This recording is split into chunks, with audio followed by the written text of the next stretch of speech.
Searching the bodies of the ambushers from the Thunderhall auction, the party found a coded note, as well as strange symbols tattooed on the attackers.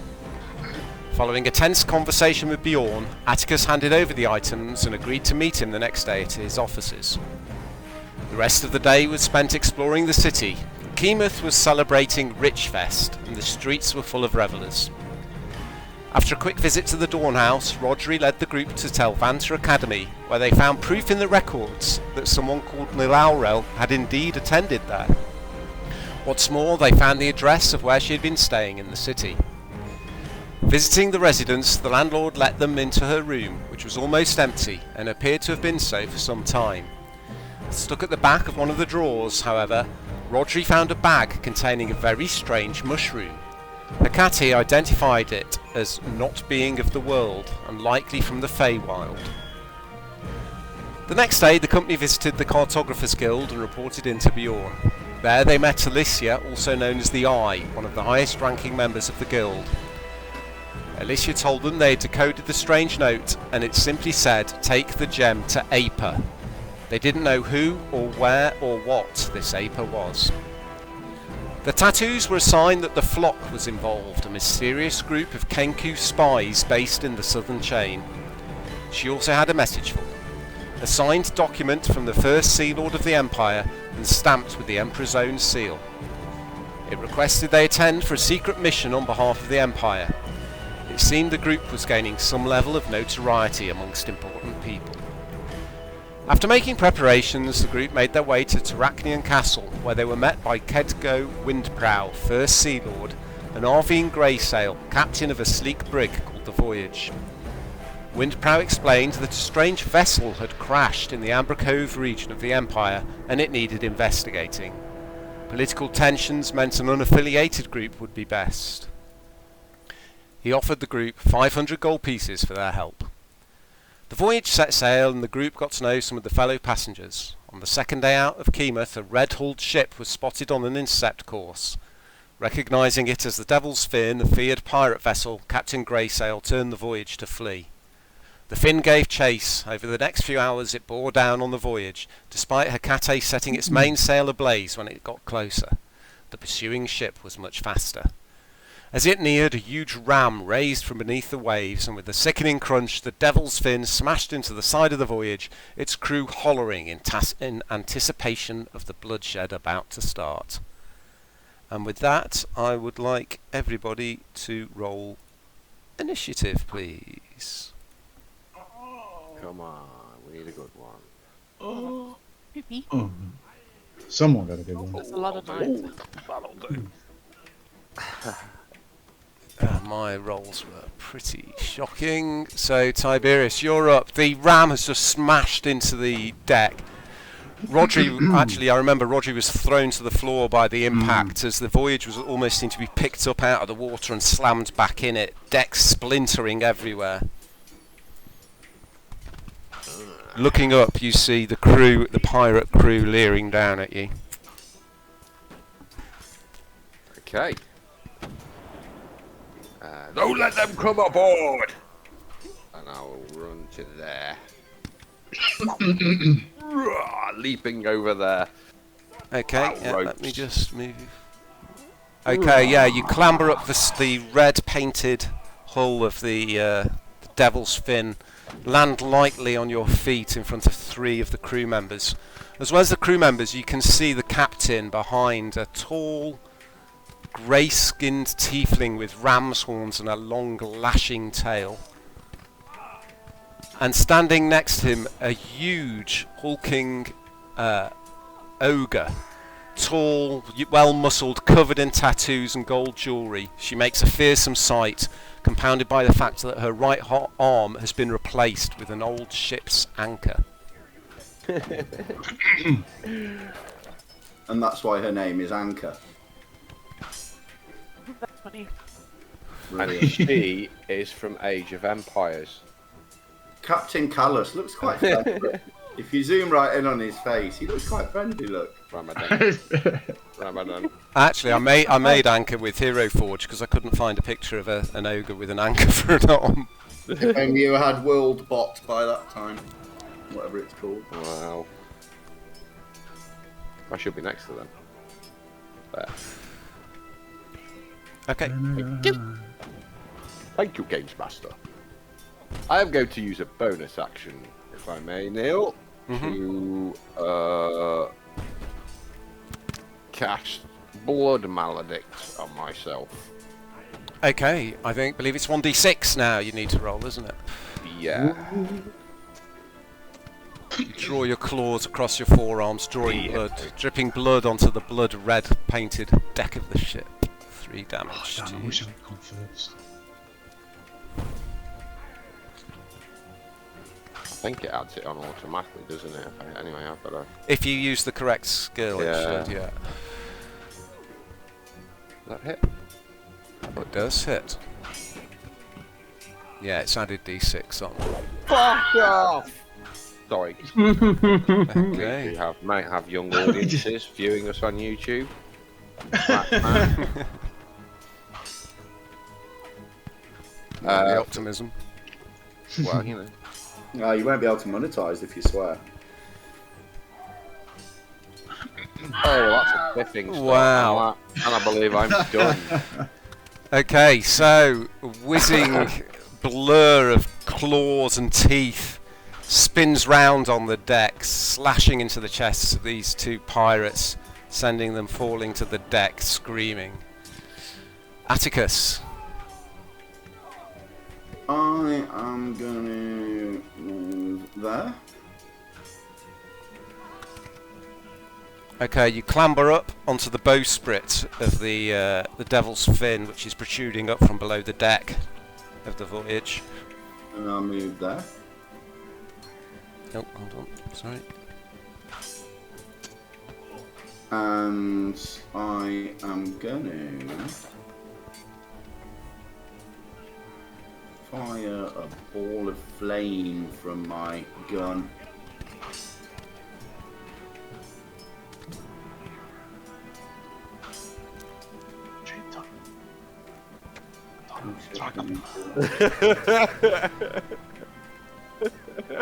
Here we go.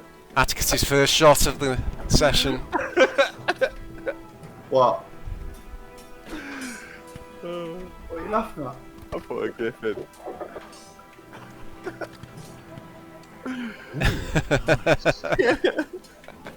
It's a hit. Ooh, you were lucky there. Wow, was that a disadvantage as well? Mmm.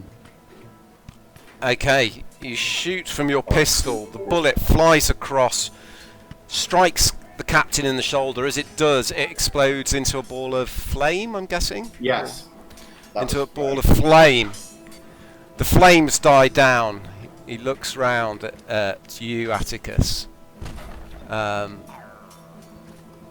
is he? And as the flames die down, you just see him grinning. The damage doesn't seem to have been as great as you would have expected from that shot. Okay. Next time you get an acid. And I will do 1 slash at this dude. Oh well, okay. What an opening. The dice change has What an has opening, made a sir. difference. Oh.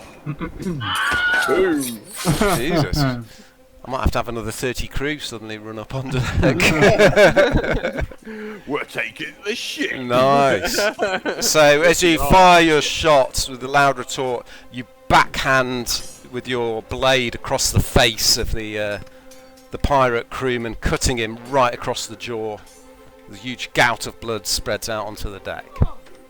That's my go. Thank you very much. And I've ticked off the spell slot. Okay. You'll make a fine ship, Baron. Chandri looks up. You'll need a repaint. And a new crew. Hey, Vultus, you will not have this ship. And she's going to fire her crossbow at Bandit 3. You will not have this ship. I'm not so sure Captain Callous is like a dog with a bone. Unfortunately, the crossbow misfires, and with a sort of spiraling, the crossbow bolt fires out and disappears into the sea harmlessly. Rodri. I'm going to stand up. That takes half movement, does it? It's just the Yes. fearsome Captain Pirate. Ha ha ha. They're gonna slaughter us. Move. Excuse me, We gotta can't get I- through Tipsy first. Tipsy don't let nobody through. What? You gonna get tipsy? Tipsy. What's tipsy? Unpel or hold our Tiberius. enemies back. Short for Tiberius. I'll Tipsy. cast Get out and stop playing with them. spell slot. And Tipsy, cast, hold person at least. Both. Oh, you can cast it on 2 people, can you? Yeah. Nice. Third level spell slots. Now. Oh, that is worth. Damn you. Anchor makes a save, Anchor's being a wanker. but the captain fails. So hold person is held for a minute. What if he takes damage? Does he get any saves on his turns or anything like that? Where is it? At the end of each return, he makes another wisdom saving throw. And damage doesn't do anything. Okay, nice.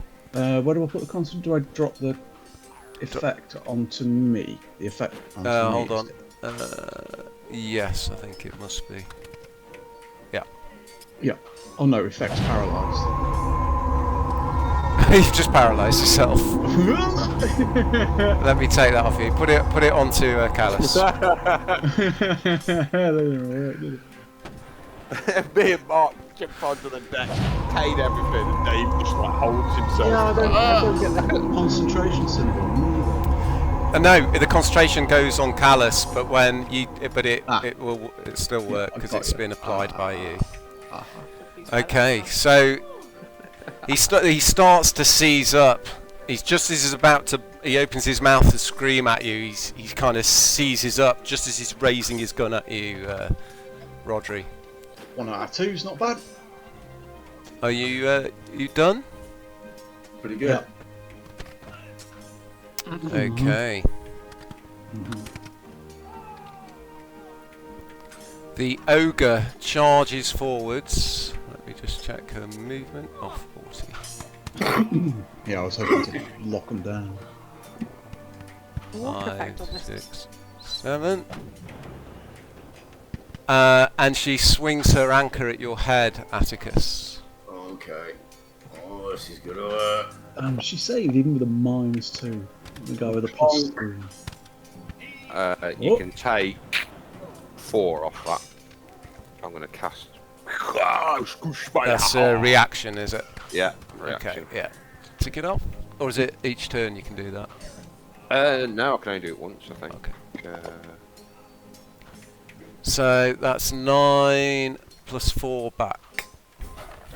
Okay, she smashes it into your shoulder, staggering you. You fall against the rail of the devil's fin.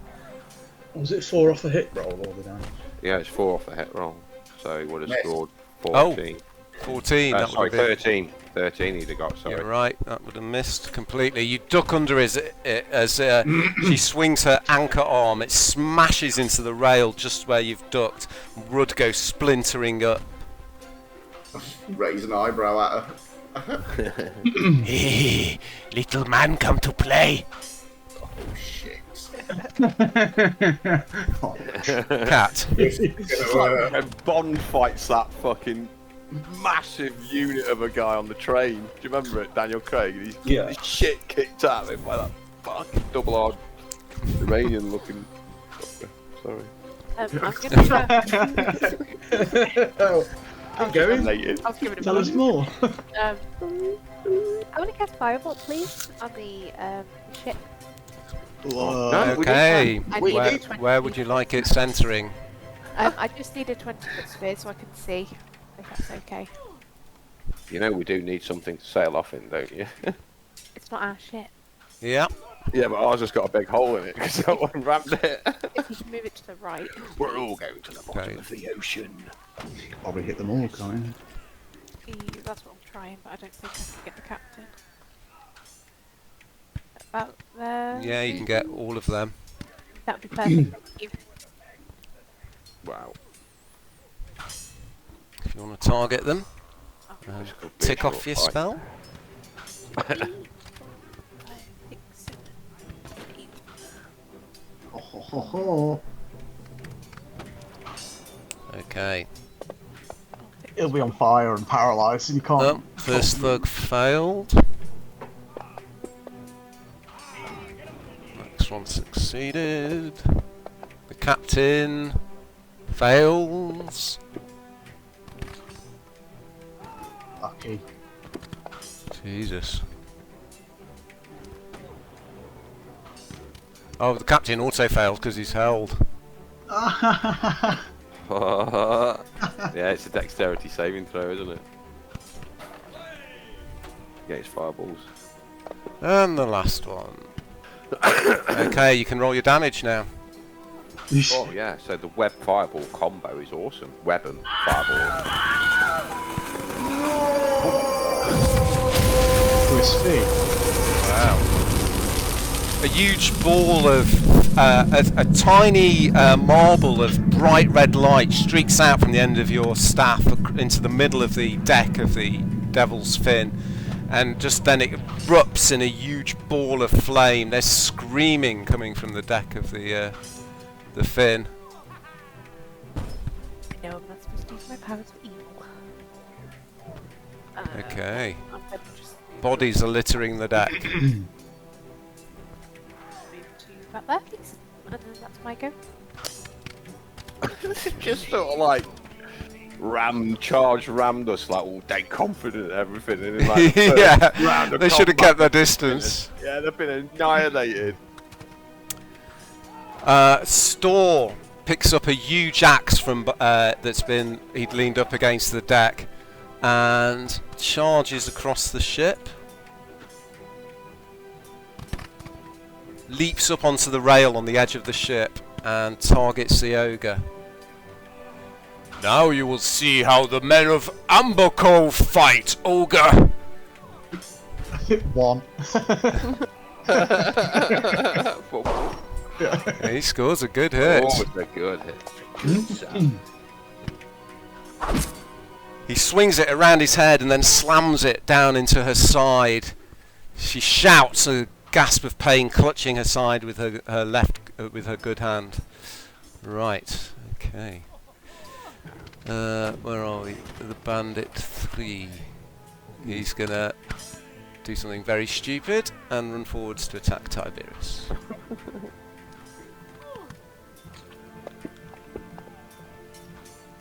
He hits.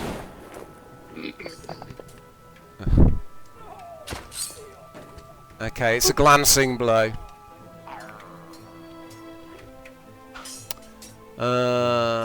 Sailor 1. Where's Sailor 1? Can't even see him.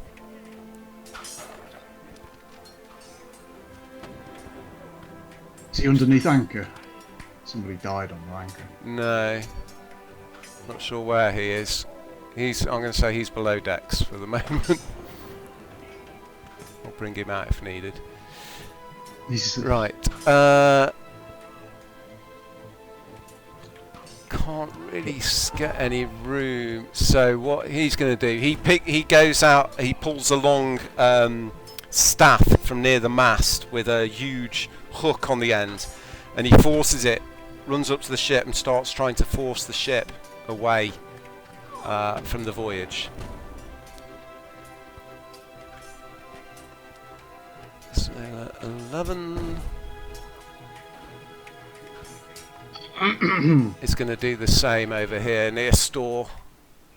So there's now 2 sailors trying to force the voyage away from the ship. Sailor 2 is also below decks by the look of it.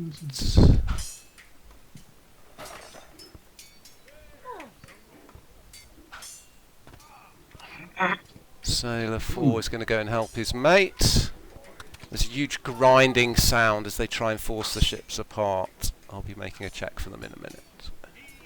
Sailor 5 is below decks.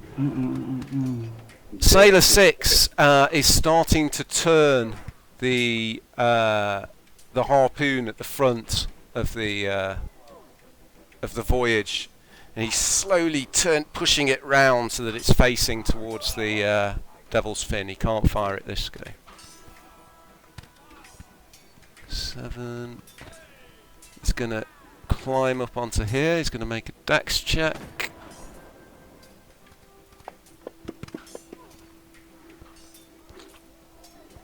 But he can't. From the rocking of the waves, he can't get onto the bowsprit and race up onto deck.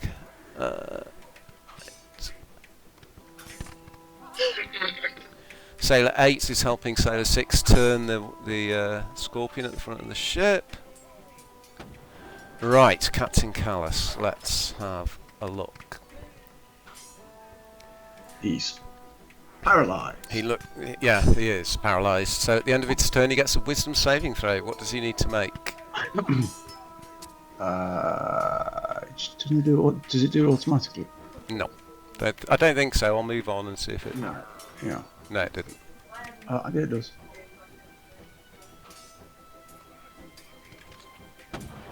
No, that was you rolled it. Yeah. It came up for me with a roll. Oh, did it? Oh, okay. Yeah. So he succeeds. So much. It I had says. no idea you'd eat so much. Well, my DC is, what is it? Yeah, I think that's wrong. There's. Yeah. Because I'm +4, +3. So it's +7 on the... Save end, Wisdom DC 12, it says. It might be a set DC on the spell. Let's have a quick look. No? A Wisdom saving throw.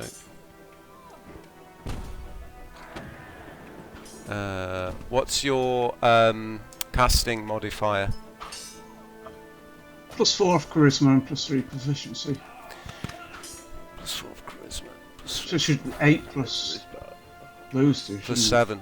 So it should be 15. It's hard coded in as Wisdom DC 12. Now I'm not sure if that's because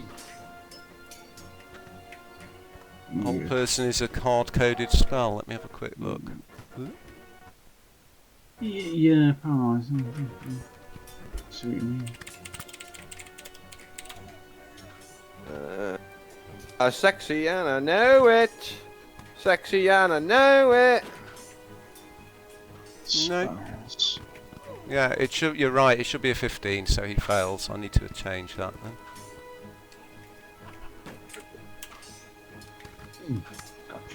Okay.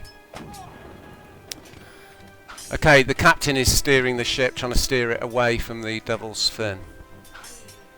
Right, here we go. Thug Nice 1. shot. 1, 2, 3, 4, 5, 6. He's gonna shoot at Atticus with his crossbow.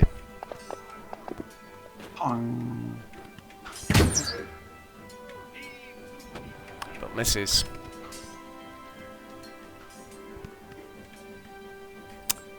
Thug 2 is going to step to here. He's going to target Store.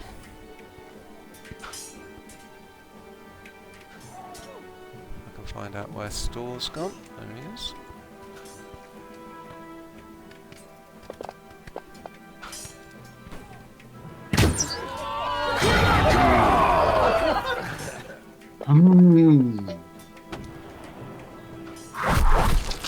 Okay, a crossbow bolt flies across, slams into Store. He staggers back, looking pale and in pain. Impaled. Oh, so the men of Fluffy Villa are all bark and no bite. This one's going to run here and target Tiberius. Coming in on the head. I'm gonna fucking headbutt it. Snatched it. Gosh. That'll be a hit. Pack tactics. Ooh. Thug wounded 5. Oh, Thug 4. 1, 2, 3, 4, 5. Yeah, he's going to run that and attack Tiberius with his mace. Mace to the face. These little buggers, aren't they? Oh. 5 is going to step round here and shoot it. Let's see. Oh, Tiberius again.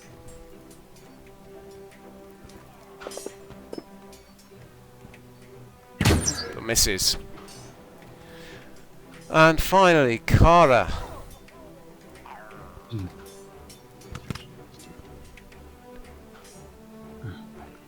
Okay. He's going to leap up on deck and charge this pirate bandit here.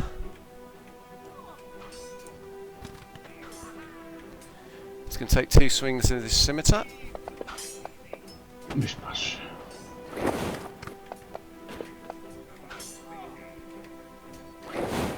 One with his... Oh, sorry, his first, second scimitar hit. Okay, he leaps up onto the deck. Come on then, son, let's have you! And he smashes his scimitar into the nose of the pirate captain. His blood pours down out of his nose into his mouth. He snarls back at it. Okay, Tiberius, you're up. Okay. I would like to move to here, so I'm in base to base with everyone, all the monsters. Okay. I'm currently engaged with anyway, so I will then target that bandit. Oh god, it's a miss. I'll have to have another go.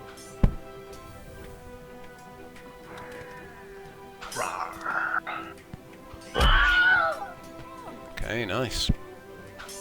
And I'll use my free attack on that chap. There. Oh, it's weak, but it's enough. Wow. Okay, another 2 fall to the ground as the crazed dog beast goes snapping at their faces and clawing at them. Okay. Is that you done, Tiberius? Yeah, I am. Praise dog beast. Yes, I think I am. Yeah, I'm done. Okay, Atticus. Okay, I'm going to slash it at 3 times. My attack, main hand, offhand, and bonus action. Okay, what are you targeting? Attack. You're not... It will be Anka.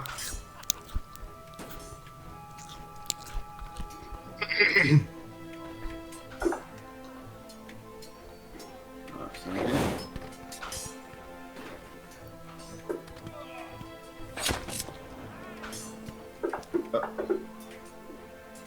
That's a hit.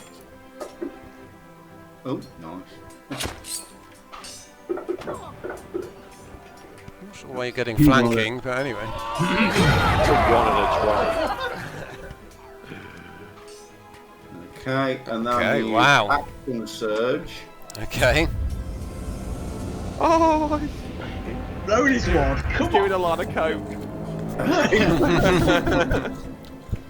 And I'm gonna... Okay. Can I have a 15-foot cone?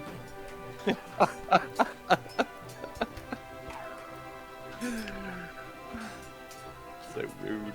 Okay. Where do you want it? There you go.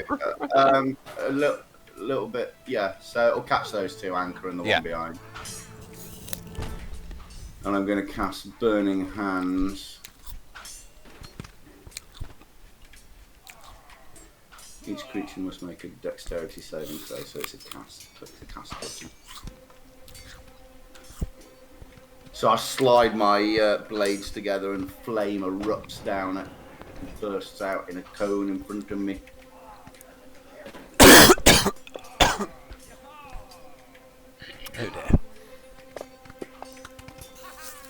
Oh dear. Oh dear. Okay. Okay. It has 0 dex.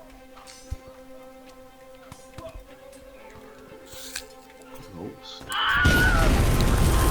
Wow. Okay. You almost imagine you can see Captain Callous's eyes widen slightly, even though he can't move, in shock. As the front of his ship erupts into flame once more, there's this screaming sound. No! Little man! As there's a loud thud as Anchor falls to the deck, quickly followed by the thug behind her. That's me, I'm done. Okay. Ooh, did I tick off action surge? Yes, I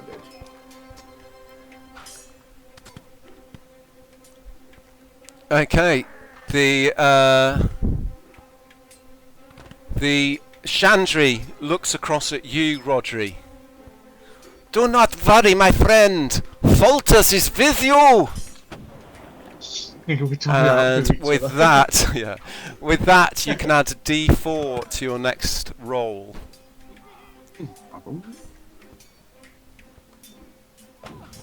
Rodri, you're up. Okay, I'm going to. You can. What is that? 5, 10, 15, 20. Knock them out. 10's 30. No. I'm going to Eldritch Blast 2 people. One's going into 2 and one goes into 3. Okay. I'll do 2 first. Amazing. Yes! And 3. I'll knock. Yeah, it knocks him back 10. Which one was that? 1. 2, sorry. Does he not get a save, or does it just 1, knock 2, him back 3. anyway? Just repelling blast. That was number 2, yeah. Yeah, and number 3.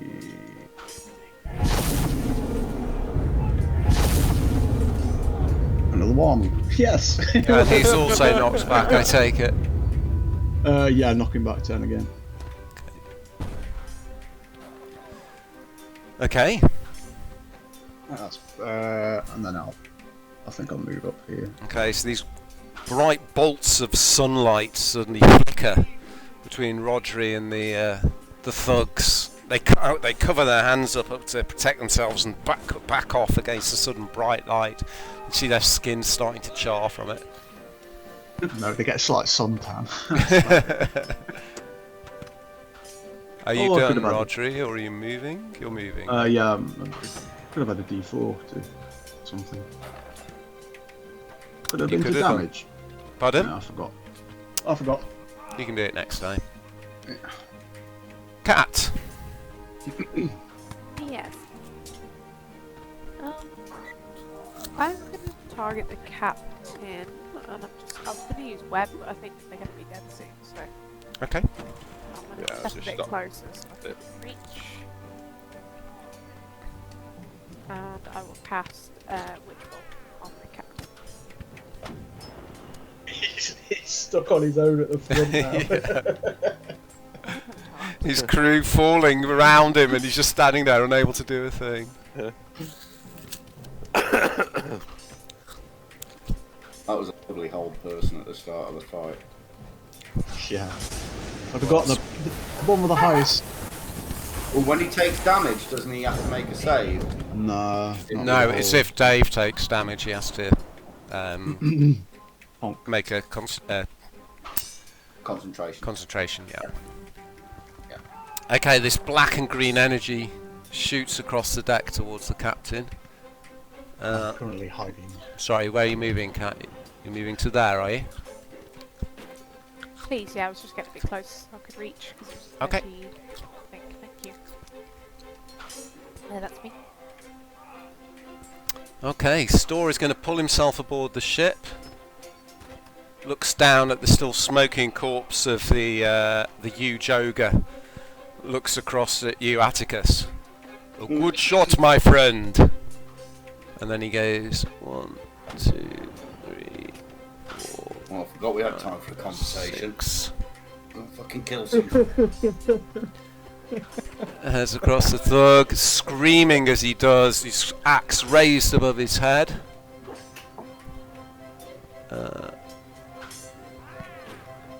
And he's going to go reckless as well, so he gets advantage. Baba. Hits. Nice. And then I heard a bang. As he does, he brings his great axe down. It smashes, almost splitting the pirate in half. Oh my god. Okay. Right, these sailors can make a strength check now. Ooh, it's good. Okay, the ships with a grinding sound it starts to move. It's not. It's going very slowly at the moment, but the Devil's Fin is slowly moving backwards. Let's see if I can actually. I probably can't. No. Okay. Okay. The others race up and start pushing with belaying pins, pushing the ship away. Right, Captain Callous. Let's see if he makes his save this time.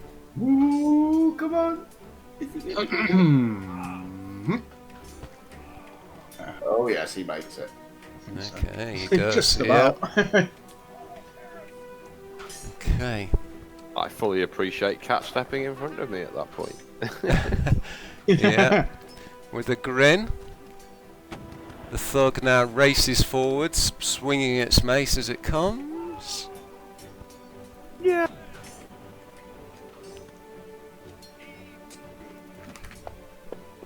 Nice. It smashes its mace into your side, Cap. Oh, Wow. Ooh. There's more to this girl than meets the eye. And this thug is gonna run towards Storr. He will get an advantage against Storr because Storr's gone reckless.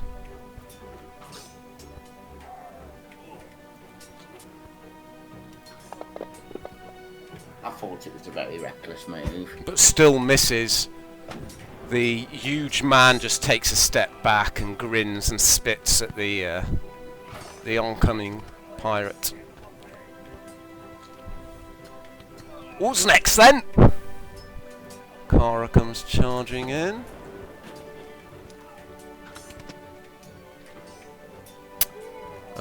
He's targeting Thug 3. First misses. He's like an elf version of Butcher. Warrior is. And his dagger also hits. Okay, he smashes the pirate on one side in the shoulder, and then brings his dagger up and plunges it into his belly with a grin. The pirate screams in agony but doesn't fall. Tiberius. I would like to move to here, please, Neil. To.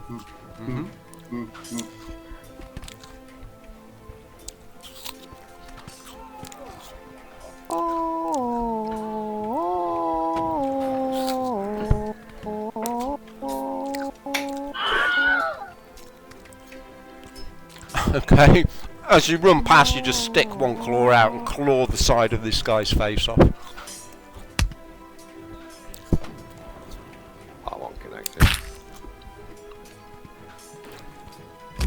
Yeah.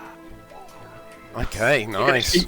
I'm gonna keep pushing them back away from I believe you rammed our ship. Fetch doggy. Are you done, Tiberius? I am done, and so's he. Atticus.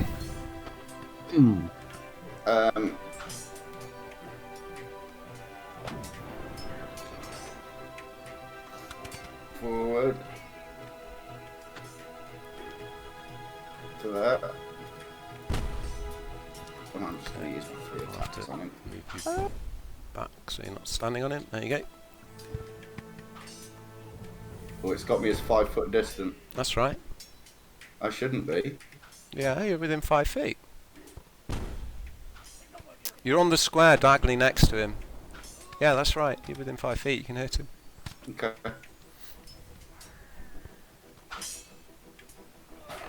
Go to.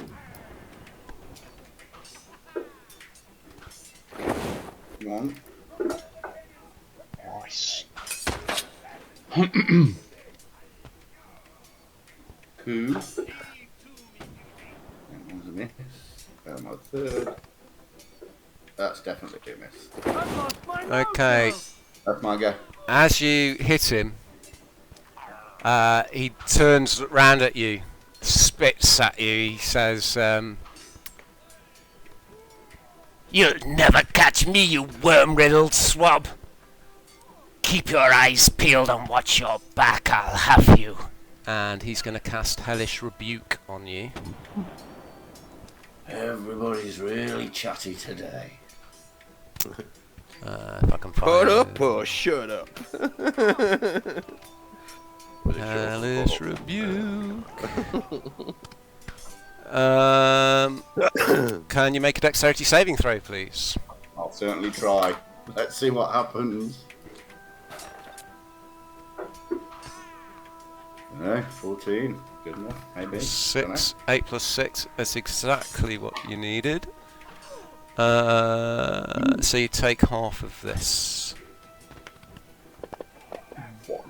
99 damage. As flames suddenly leap up your sword where you hit him, run along your arm and start burning up your arm towards your chest. Okay. Chandri, are you done? Sorry. Yeah, I'm all done. Chandri is going to run up to here, and she's going to shout, "Fultus is with you, my lady!" Cat, you get a +4 to your next roll if you wish. Thank you. Rodri, But have I still got that +4? It's not one person. you've still got it. You haven't used it yet Okay. for this fight. Yeah. Forever. I will.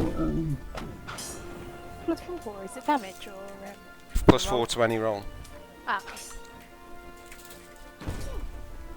+1. Sorry, you can't- +1d4 to any roll.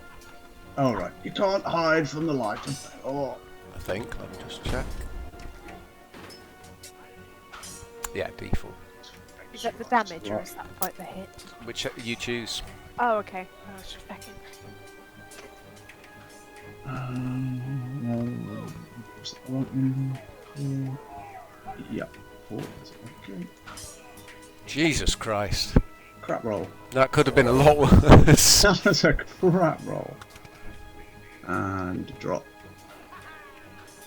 So her cape's done 168 damage already in this session. Wow. That fireball, Terrible roll. Look at that that. fireball, it was beautifully planned. Right at the start of the fight, Yeah. there was plenty of bodies on the battlefield. It was beautifully timed. Yeah, that's me. Okay, so Rodri, as you step forwards, you point your staff at the captain. This bolt of shining bright light shoots out, slams into his chest.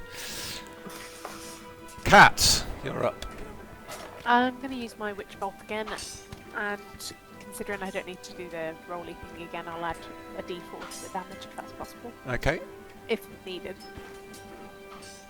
Which, yeah, it does. I forgot my D4 again. That's 9. I don't think you need it, Dave, to be honest. Nah. That could have been nice. Anything else, Kat?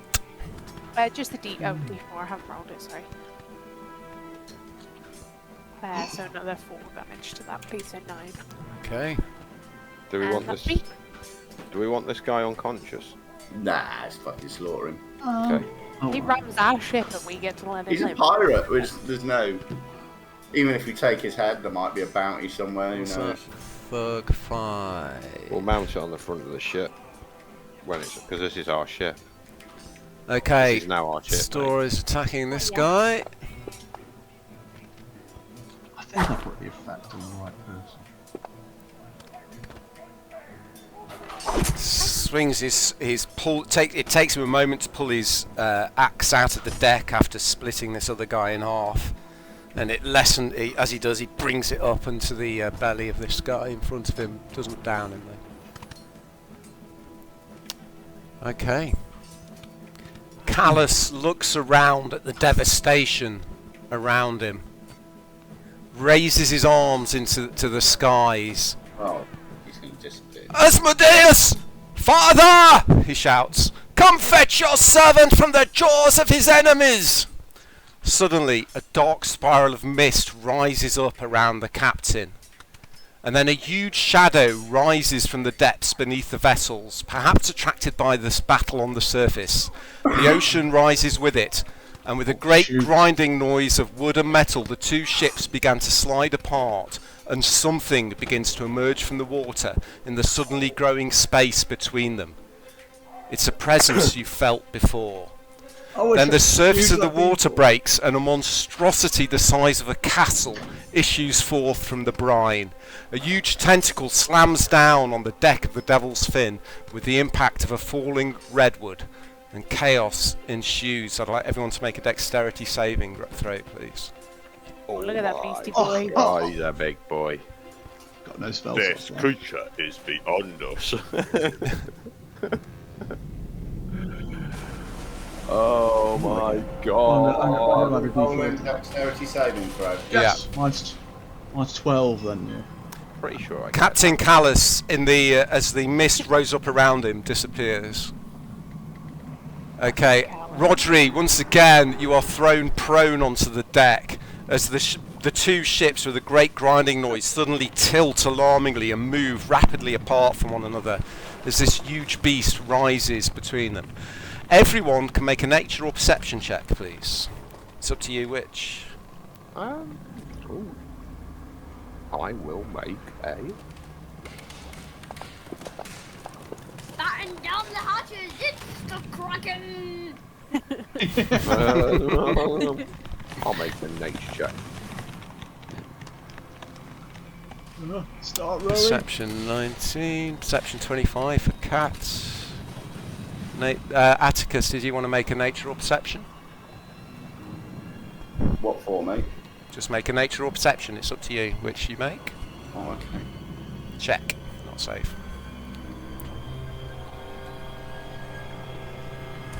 Oh, Jesus Christ, twice.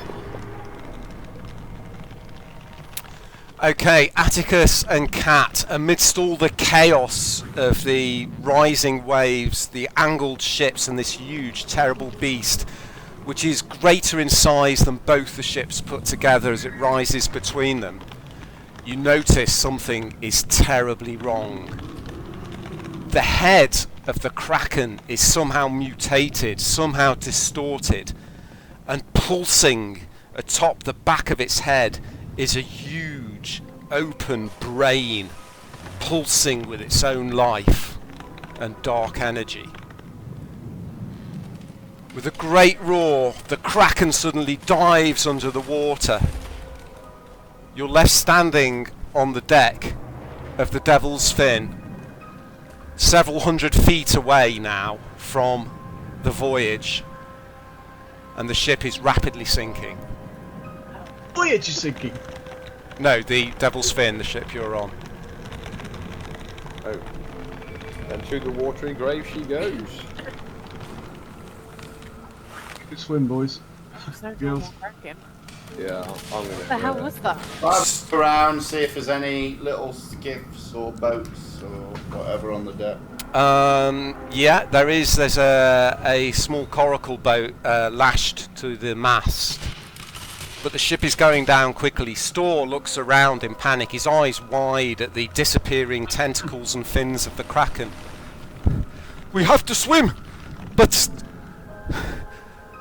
I can't get in the water with that thing there! I don't think we've got a lot of choice.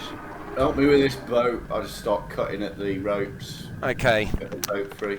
You start, yeah, I mean, you can, the knots are easy for someone with your maritime background. You know which bits of the rope to pull to quick release the boat. The boat falls away from the mast. Because the ship's at an angle, it kind of totters on its edge and then crashes onto the deck and starts to slide down the deck. Everybody in! Will we all fit in the boat?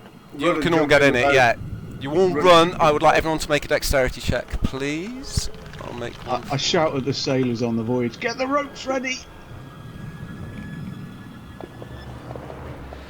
Store. Done that.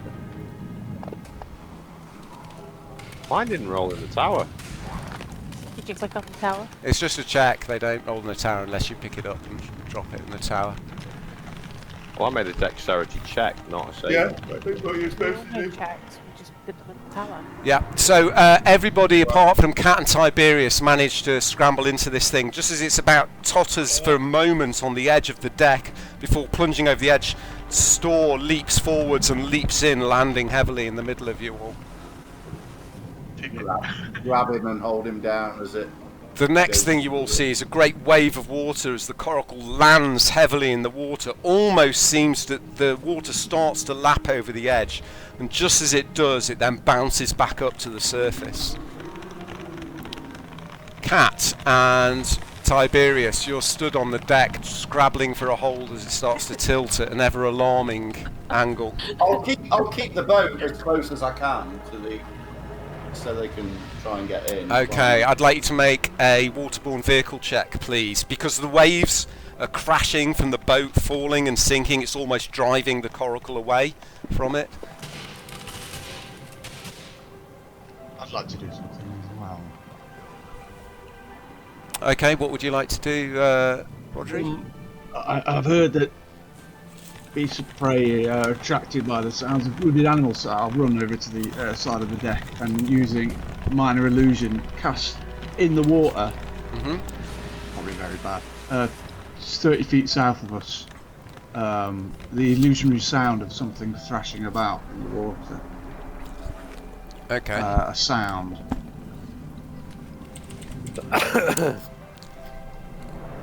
Lasts for a minute. Is it an intelligence check to see through it? I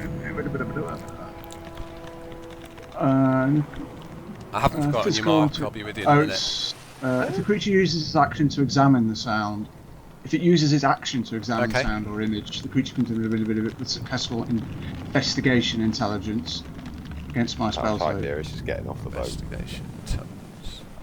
Investigation. So it's just standard intelligence then. I think it's safe.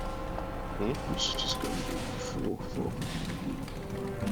I suppose you think that was terribly clever. That's quite good, that roll. Yeah. Look back. Okay, there's a brief moment where you see almost like an island appearing above the water, but it's kind of pulsing. It's the brain and the head of the beast. It kind of nudges where the sound is and then disappears back underneath the water. So, it used its action.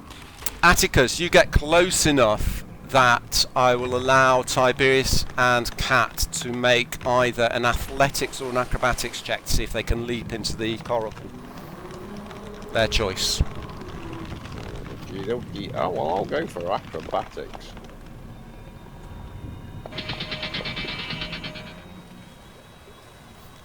Okay, the waves from the sinking ship are forcing the coracle away, but you dig the oar in with all your strength. You heave against the waves, Atticus. You angle the prow of the coracle towards the ship to cut through the water. You manage to get within about 5 feet, and as you do, Cat and this strange dog creature suddenly leap from the deck and land. Cat almost misses, but you manage to reach over and grab her in. Tiberius just lands lightly on his paws in the middle of the coracle. Cats don't like water. So there's just... Where's Cora? Cara and Storr both made it. They both got in. Oh, okay, cool. Yeah. Okay, I start rowing as hard as I can towards the Voyager.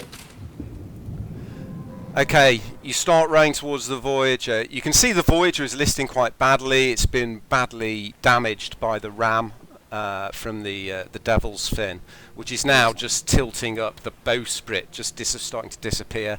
There's detritus spread out over a huge area, bodies and crates and rope and rigging and wood floating and bobbing on the surface. You see several fins already starting to circle the area. You feel the presence of the great kraken has disappeared for now, and you start rowing towards the voyage. A couple of the sailors at the back are waving at you and holding up ropes ready to throw over towards you as you get close enough. And you can see Arvine on the surface, on the deck of the voyage, is barking orders, and people are rushing across trying to repair the damage in the sides of the ship. Will help. Okay, so after about 5 minutes you manage to navigate yourself close enough, and ropes are thrown out to the coracle and they haul you in and up onto the ship. I'll stay in the boat alongside the damaged hull and start repairing it. Okay, the captain is starting to... you can tell, Atticus, that the main mast has been too badly damaged and will need to be replaced at some point. But luckily the fore and aft masts of the ship are still strong enough to hold sail. In fact, the captain's already barking orders to hoist the sails to get out of the area. And yeah, the seamen are just pulling across planks of wood and nails, throwing out hammers, buckets of nails, and starting to hammer in on the side of the ship to plug the leaks. Go and supervise, make sure they're doing it properly. Don't forget your tar and caulk. Okay, you offer advice and you point out a few things, and the sailors nod and thank you and carry on with their repairs. Chandri comes up to you, Rodri. Yeah. You did very well. Fultus was looking after us, but for a moment when that thing emerged from the water, I felt my connection to the Lord of the Blinding Light fade for a moment. I've never seen its like before. Do you know what manner of creature was it? I could see its brain. I do not know. I have never seen such a thing, but my heart tells me that was the king of the trackless depths himself. What? Do I know what that is?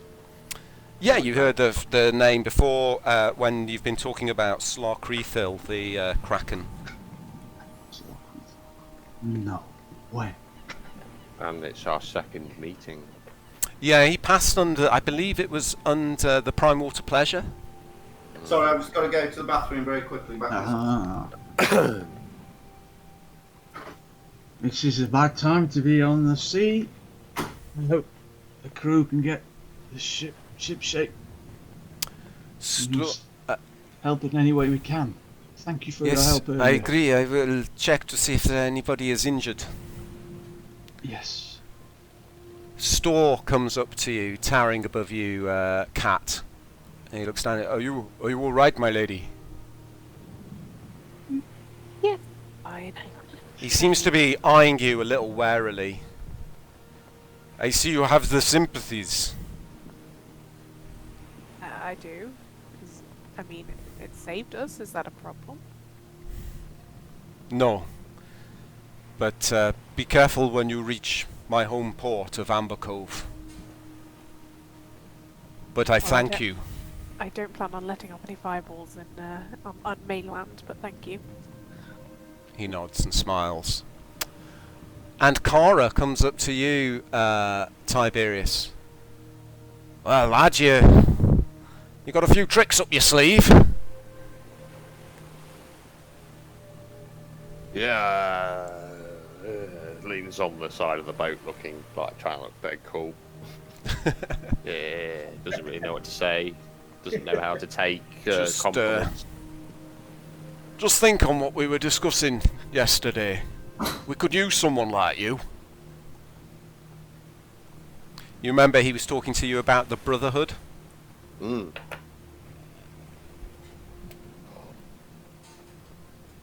Yes, I vaguely recall. I'll just wink at him. Okay. Atticus is still AFK, is he? Or is he back? I'm here. Okay. Captain Greysail comes up to you, Atticus. Oh, Commander, thank you for the assistance, both during the battle and afterwards. I would appreciate your advice. We have still 2 days to travel to reach Ambercove. Do you think we will make it? Do I? I have a look at the ship and the mast. And you can make either a history or a straight intelligence check, or a vehicle handling check. So your choice. Vehicle handling check seems the most apt. Just so you know, by the way, guys, when I give you options on the choices, you might get different information depending upon which one you pick. Just for future reference. Telling me now. Okay, you look at the main mast, and now you're looking at it in more detail. The mast itself does need to be repaired. The ship needs to go into dry dock. It's probably if time was taken over it, it's probably a week's work. Though you could do it in a day or two. If you hit a shore and found a suitable tree, you could cut down. You could probably makeshift one in a couple of days. But with the states that the other 2 masts are in, you think you can reach Ambercove. It might take you a little bit longer with that. And judging by the state of the repairs of the ship, you think you can, as long as there's no more major incidents, you think you could probably reach Ambercove without any trouble. And Neil, I want to make my excuses and go below deck to my cabin and take a short rest on the bed. Okay. All right. We'll be taking a long well, rest. looks like she'll make port. She'll limp. Well, sure call, Captain. You're the expert. Or are you sailing on, or are you sailing for port? I think smooth sailing will make her. The weather should be good at this time of the year. It is late summer. I think we head for Ambercove. Agreed. There are a few ports where we could put in, maybe Woolfall, but it would be a big diversion. Aye, Captain. Okay, so the rest of the day is spent recovering your wounds, monitoring the wounds of the sailors, finishing up repairs on the ship. Does anyone want to do anything for the rest of the day? I'll make sure everybody is healed up to full with my healing light if we're going to rest. Okay. No, I'll go over all the repairs with a gnome's precision. Okay. I'm going to sing a song with Rodri to cheer everyone up. Okay. He's going to play something. You've got a... right? I got a what, sorry?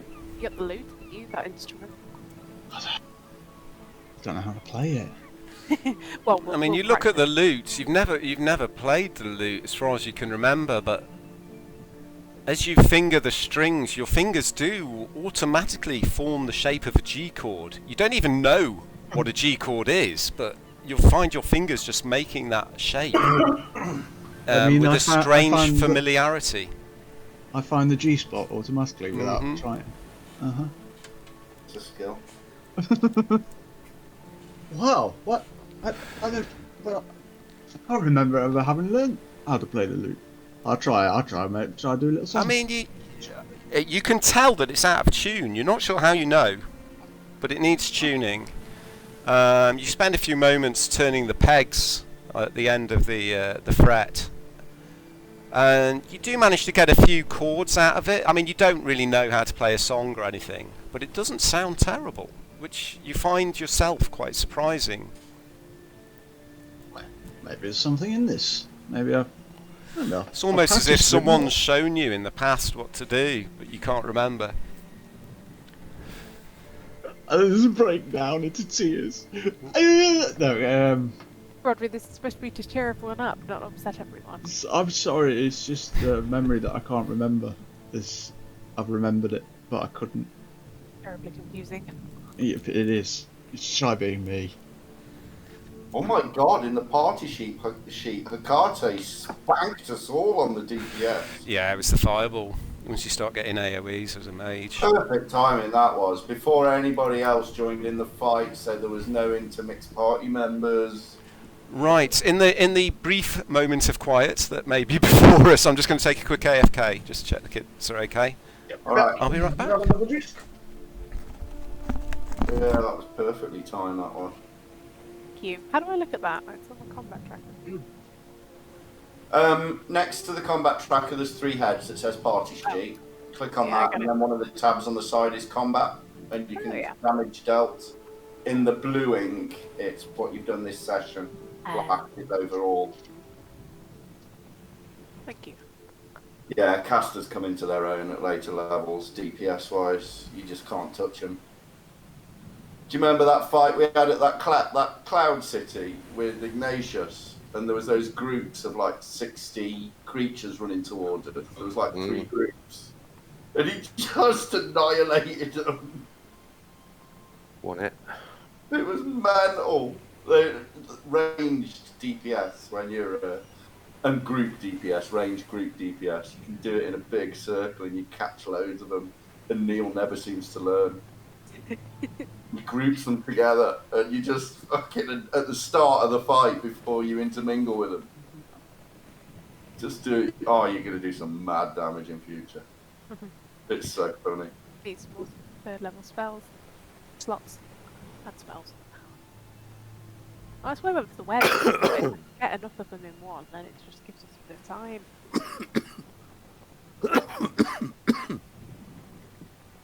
It's a good fight, I enjoyed that. Yeah, that was really mad. But that fight was brilliant because Ragnar took care of those. Was it trolls or giants coming in? Ragnar engaged them and started annihilating them, and then these groups of like smaller dervishes. There was like about 60 in a group. Ignatius took care of them. Wow, fucking nails. That was Took the word of a god to kill Ragnar.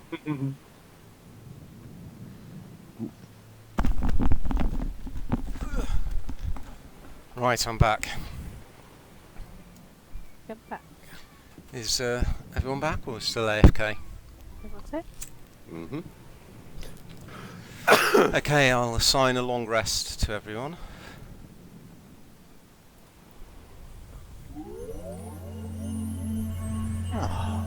Really refreshing. 8.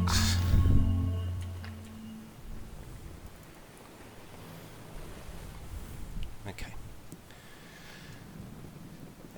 Are you there, Mark? I'm here, mate. Okay, good. Just checking everyone's there. Good. Yeah. There's no further sign of pirate attack during the next day. You spend much of it on deck, recovering from your wounds, tending to the crew and conducting repairs. Towards the end of the day, Captain Greysail points out a group of 5 islands, the Huntwicks. 3 of them are relatively small, barren bits of rock with a few trees growing on them and some nesting seabirds. The other 2 islands are much larger, with a covering of subtropical forests, streams and low hills. It's a reassuring sight. You're getting close to your destination in the Amber Coast. Yeah, we cut the only tree down on an island that the birds are nesting in for our mast. It is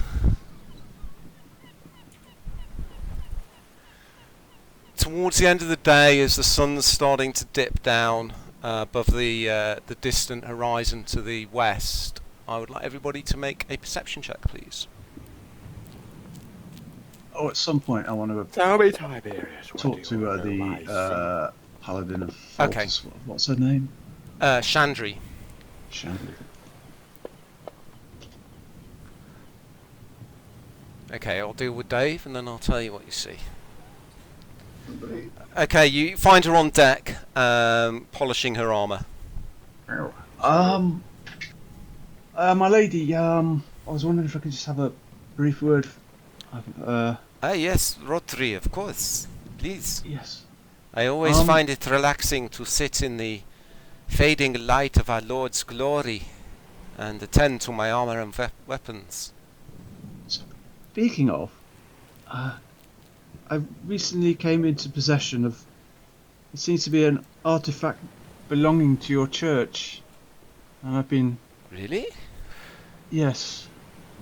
And I was impressed as I was with well, and I pull out the Sunblade of Faltus. Well, I hope this speaks better than how I'm handling this. May I? Returned. Yes. She takes it off you and she bows her head and closes her eyes reverently and touches the sun symbol on the pommel of the blade. Mutters a small prayer under her breath. This is a mighty weapon from an ancient time. She hands it back to you with some reluctance. Oh, it's not mine to keep. It should stay with your church. I think that's the right thing to do. My friend, are you sure? You could bring this to the church yourself. They would shower you with glory. I'm a practical person, and I don't want those kind of. I will take this back to the Cathedral of Faltus when we return to Keymouth. I will make sure the name of Rodri Melweth is written into the annals of the church for this great gift. I'll leave you to decide. Yes. A small mention wouldn't go hurt. I know we do not serve the same God, my friend, but I believe they shine the same light down upon us. Thank you again. That's quite alright. Yeah. Well, thank you. Nod to her and back to my cabin. Yep. I'd like to give Rodri my inspiration for that. That was. He already has an inspiration point, but I agree. I was not expecting that. Very good. Okay, you can tick that off your inventory, Rodri. Yep. How grateful is the church? Hi, my name's The temple thanks you for your donation. Thank you for your donation. My name's Candy. Yes, you are, aren't you? It's getting towards dusk. The light is starting to dip below the far horizon to the west, and Kat and Rodri see something floating out to the southeast in the direction you're heading. Looking out, you spot a small ship on the horizon. It's obscured by a light rain which has started to fall, but you can see it keeling dangerously on the wind-stoked waves. And there's something moving within it. The ship is maybe the size of a small rowboat. Ship ho! Off the deck side. Captain Greysail comes alongside to have a look. Oh, my line is It is on our course. We shall have a look. The rain begins to fall more heavily, and then there's suddenly an unnatural but familiar purple-hued lightning begins to hit the sea around you. Oh, not again. Oh boy. Right, just bear with me a minute.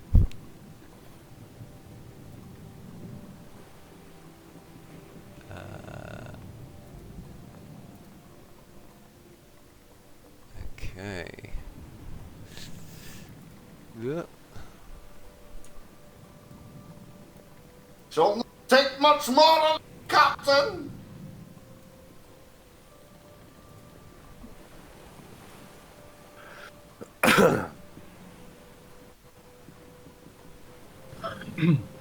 Okay. Oh shit. Just bear with me a second, guys. Sorry about this.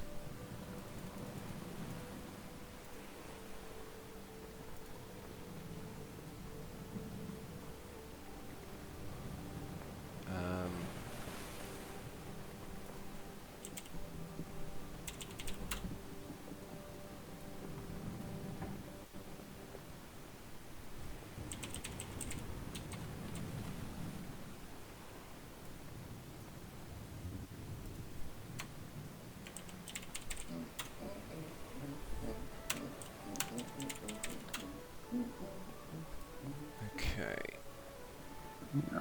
Should have had this set up as an encounter, but I didn't. Sorry.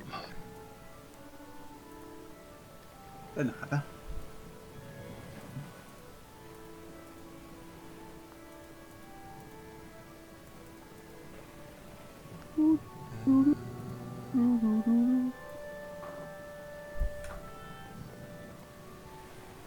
Umbrellas of Doom.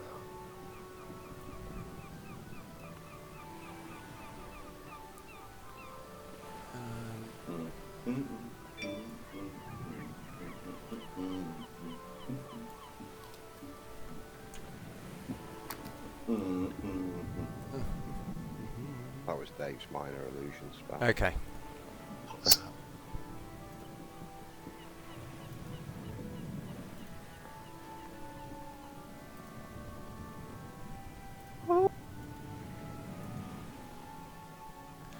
Okay, the sky begins to darken. Purple lightning starts to flash around you, and suddenly you hear a scream from behind you.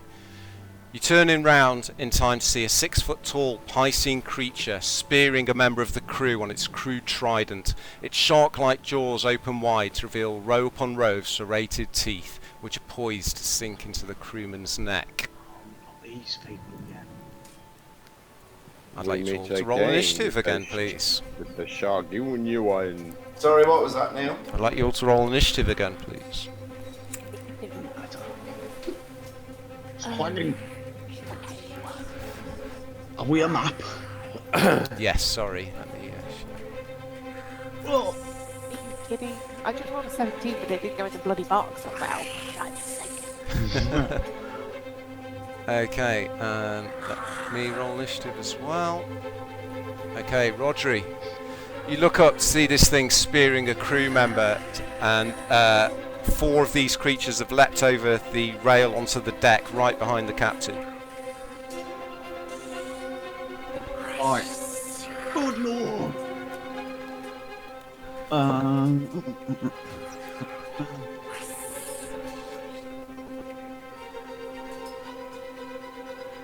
Music's intense. It is, isn't it? I reckon they're the big guys. Imagine who's playing that fiddle. Yeah. Fucking hell! Roger turns round and one of the sailors is furious. Yeah. Quiet, I need to concentrate. Eyebrow at him. Guy on a cello. Titanic would have been a lot more fun. Protect. One of those. Okay, 1 succeeded, 1 failed. So Swaggin wants the. I dropped that on him. Yeah. Yeah, I don't pad out myself. Oh, I need to put my wash on. Hello, attacked us. Oh, hold on. Let me just check. It is a humanoid, so it does work. Okay. Oh, right. Oh, yeah. Just thought if it was a monstrosity, that wouldn't have worked. Okay, yeah.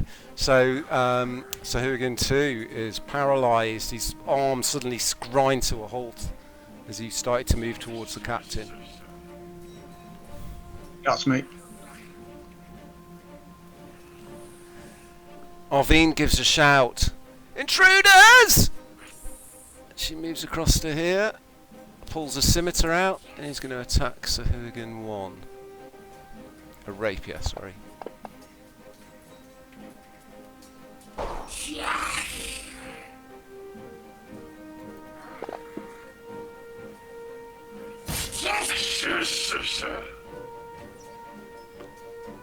What? Did she make... What's going on there? Why is she doing so much damage? She did critical. Why did she do a critical? Because Sahugan 1 is... Ah, paralysed. Yeah. Okay, nice. She slams the rapier up into its belly, rips it up through the creature's back and withdraws it. But it's still standing. It doesn't look good though. Okay. Sailor 1 starts to panic and runs over to the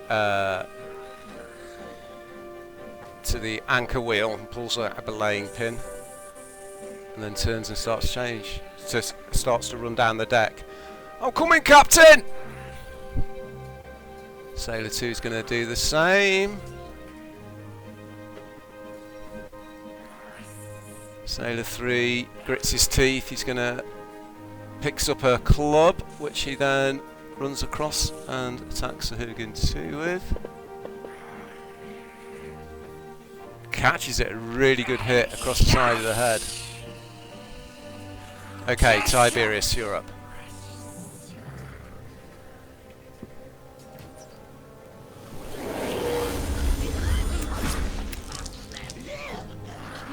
You're not the only one on this ship Your with portrait didn't change for some reason. Never mind. Did on the tracker though, which is the main thing. Yeah. Okay, you run up the... How far can you move? 25 feet, mate. 5, 10, 15, 20... Okay, you can get to there. Hey, it was 25 straight. Yeah, but it's not a straight route because you have to go up the stairs. Oh, okay. Oh, right. Or clamber over the rail, which cuts down your movement. Okay, I will target this one with my crossbow. Okay.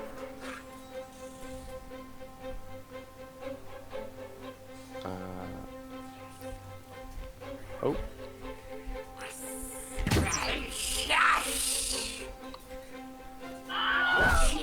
Yeah. Okay, it goes pinwheeling backwards over the rail as you catch it right in its open jaws with the crossbow bolt. My second attack. Oh, that one. Is it a hit?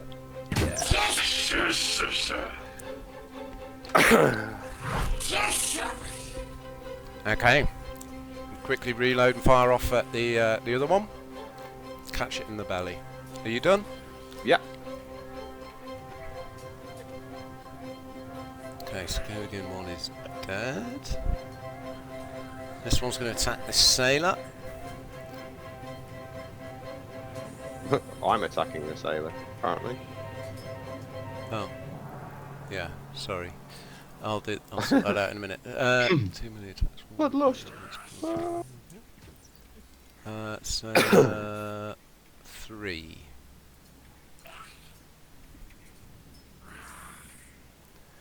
Okay.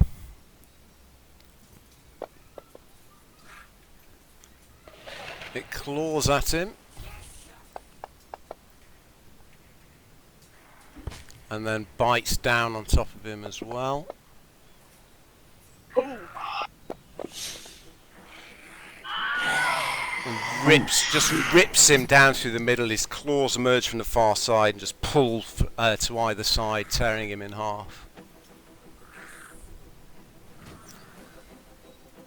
Oh, way to go. We're losing crew. Nobody should go like that. This one's wait, going to go and attack the captain.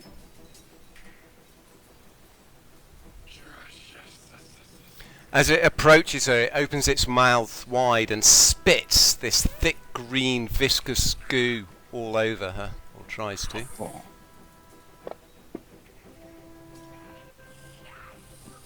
But it misses and arcs over the deck. And it's then going... Hold on. What happens when it lands on the deck? One with its bite, one with its claws. Oh dear. Okay, she just dances from side to side almost with a strange grace despite the rocking of the ship. She's very sure-footed. Manages to dodge its blows. This one is going to attack Tiberius and is also going to spit at Tiberius. But misses. Oh dear, these rolls. Oh my god. The most useless the raiding easiest- party in the world. I'm not the easiest guy to hit though. No, this is true. Atticus, you're up. 20 to that.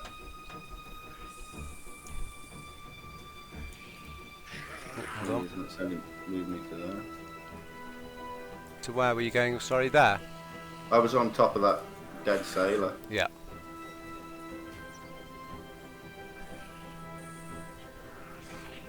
I'm gonna attack this dude just with me. Scimitars. First one. Hit. Sorry. Second one. Is a hit. Nice. Third one. Wow. Can you finish it off? Is a hit. Yeah, you can indeed, yeah. So you run forwards, you slash with your right blade, then your left, and then you follow it up with a disemboweling gouge to the belly, stepping in between its forearms, and it falls to the deck. Anything else, Atticus? That's it. What's this one doing back? Sorry, what's this one doing here? It moved up to... I'm gonna move my extra 5 foot that way. Yeah. Oh, hang on. No, I'm not. If he's moving there. He was already there. I don't know why it had moved into that. All right. Well, I'm gonna move there and just make sure that before I engage, the tiller is not spinning wildly. Okay. All right. It is starting to spin. I grab it and Especially steady in the it. sudden storm that's blown up. Okay. Cat. I'm going to target rated 2 and I'm going to cast Witch Bolt.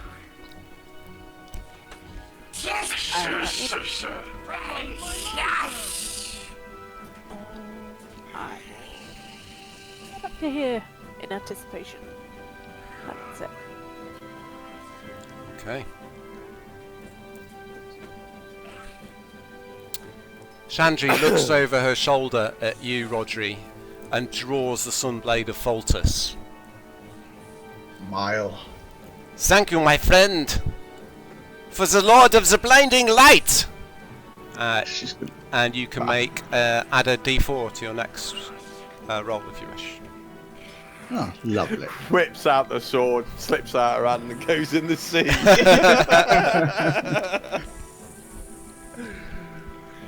I will use Eldritch Bolt. Blast. Twice at him.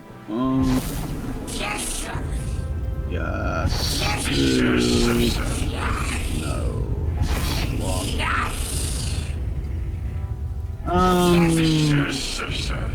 I won't knock it back. Okay.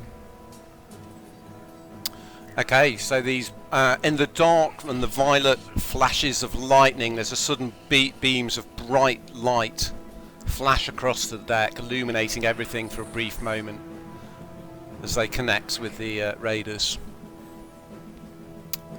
Are you done, Rodri? No, I'm done. Arvine is going to target Raider 1.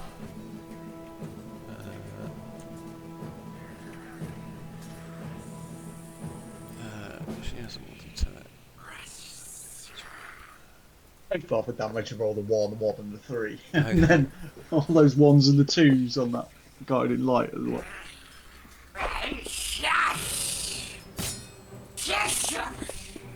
Oh wow. She makes 2 crossed slashes with her rapier, dancing as though she's almost performing at some show in a tavern. Dancing between the forearms of the beast, slashing across its chest in a big cross, and it gurgles and falls to the deck. These sailors are just running. Excuse me, miss! Tiberius.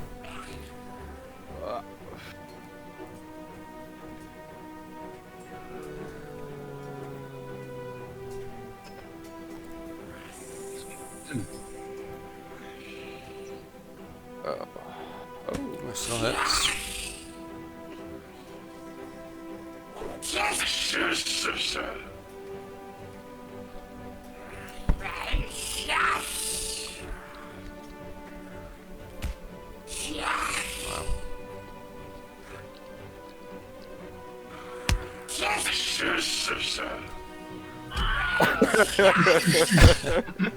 Okay, Tiberius starts to tear into this thing, and there's just a bloody pulp on the deck by the time he's finished, jumping up and down on top of it. And as suddenly as it appeared, the storm begins to fade, and the rain begins to lessen, and you can see that you are now you're now almost bumping up against the small rowing boat that you saw before. You can see a figure lying in it. Hello down there. I shout. You look down. You can see there's a figure tied up.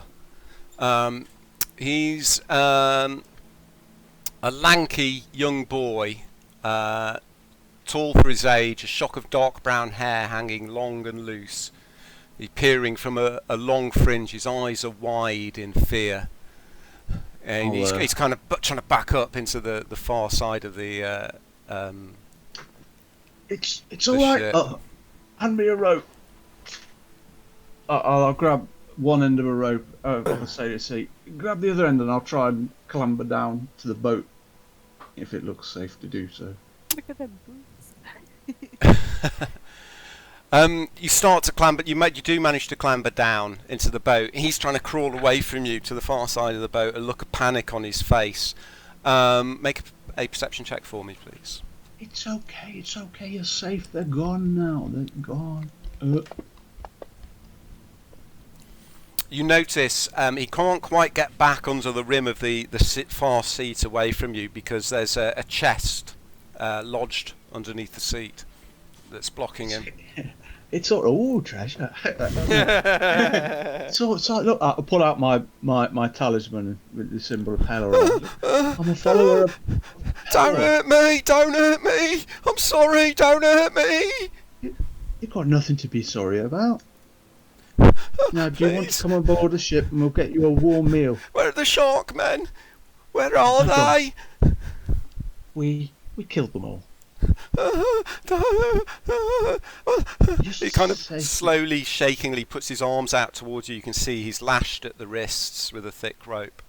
Yeah, I'll take here. I'll pull out my dagger gingerly. I'm not going to harm you. I'm just going to cut the ropes and proceed to cut the ropes around his wrists. He kind of flinches as you draw your dagger, and then grits his teeth and holds his hands forward for you to cut through the ropes.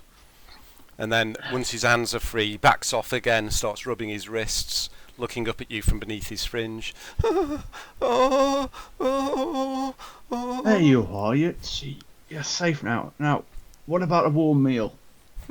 I haven't eaten anything for 3 days.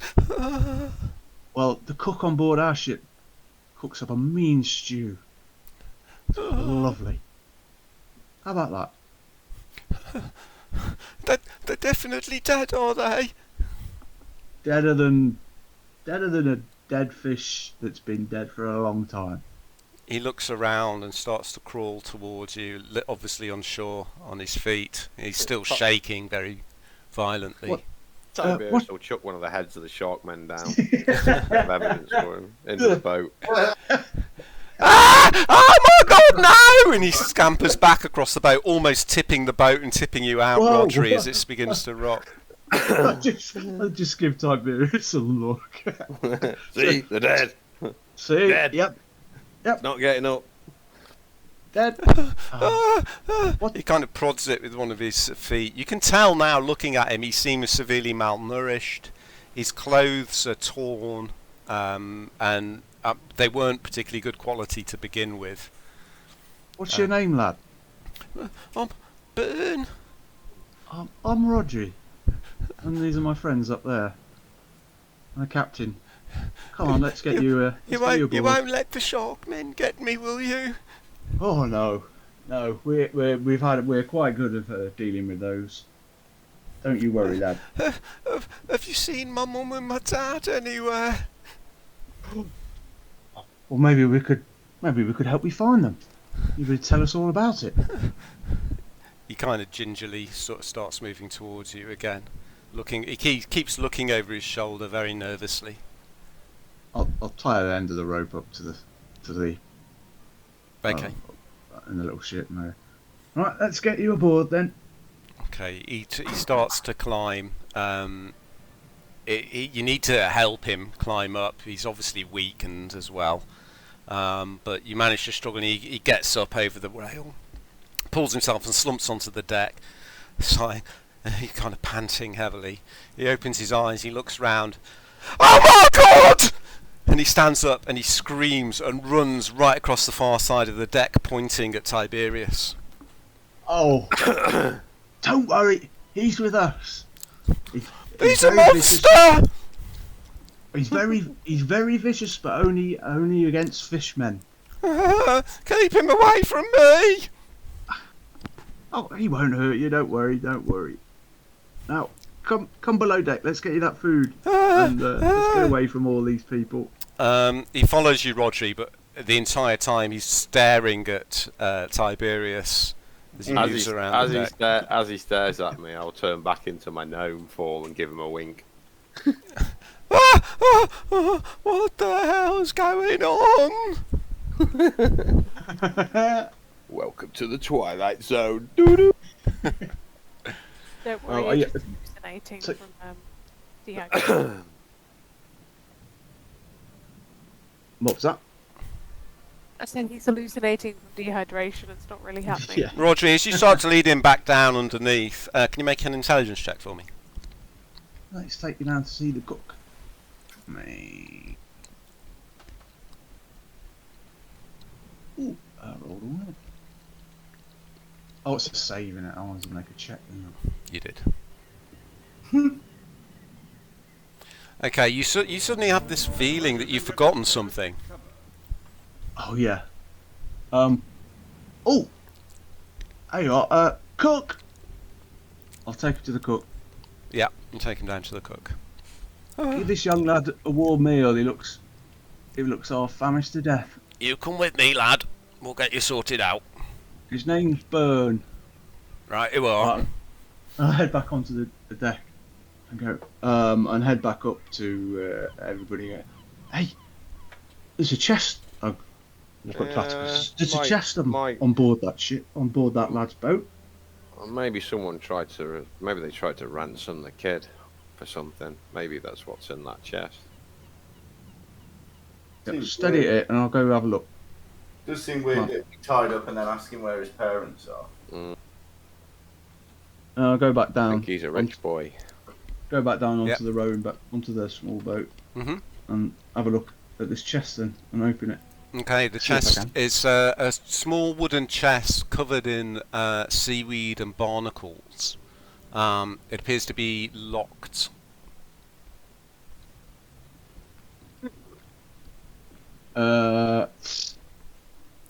Hey Tiberius, you're good at opening these. From what I remember. Didn't I? Yeah, I've been practicing tool picking, haven't I? Just started doing it. Let's come and have a look at this.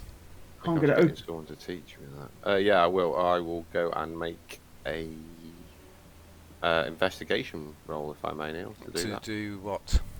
What are you trying to find out? Pick the lock. Aye. You need some thieves' tools if you're going to pick it. Oh, okay. Looks like you'd have to break it open. Looks at his weedy little arms. Alright then. I'll take my dagger out and try and force the lid open. I'll assist you. Okay, can you make a strength check for me, please? Tiberius is jumping up and down on the dagger. You can make it with advantage if Tiberius is helping you. Okay. Lifting himself off the floor. Boink. Yeah, you managed to. The lock is quite rusted, heavily rusted, and you managed to force it open. You lift up the lid. Inside there is a potion, a handful of brightly coloured coral, a scrimshawed conch shell, a few silver coins, and an idol, a strange idol, which seems to suggest the shape of a shark, also made from coral. What's that? A potion, some scrimshaw, Yep. an idol, And a few coins. some coins.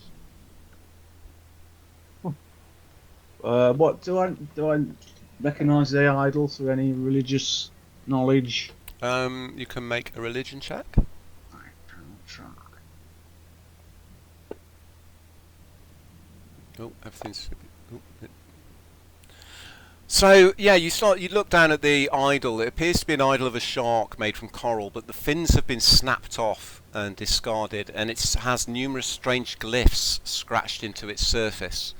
Suddenly your mind is bombarded with the image of a muscular blue tentacle wrapping ever tighter around the idol, snapping the fins from it. The vision dissipates, leaving you feeling lightheaded, and you hear a strange sound in your mind.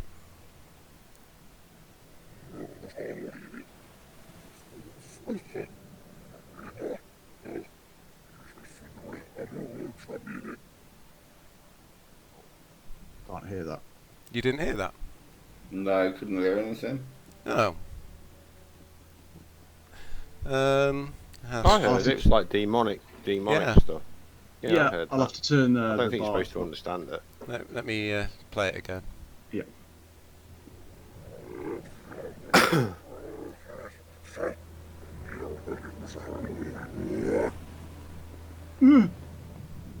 Oh my god! Just drop the idol. Right. Cursed.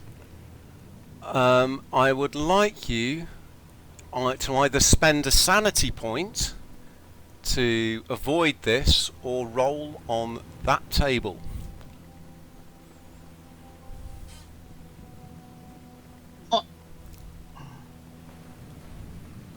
It's up to you. I'll roll on the table. Go That on then. looks fun. Let's see what happens. That looks fun.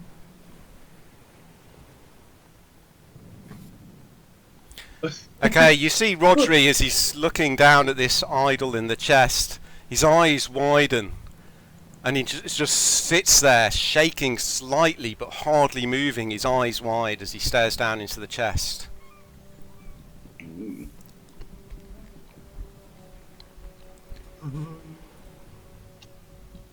I'm not there. I wandered off to speak to the captain when Okay. they were speaking to that lad who was crying all the time.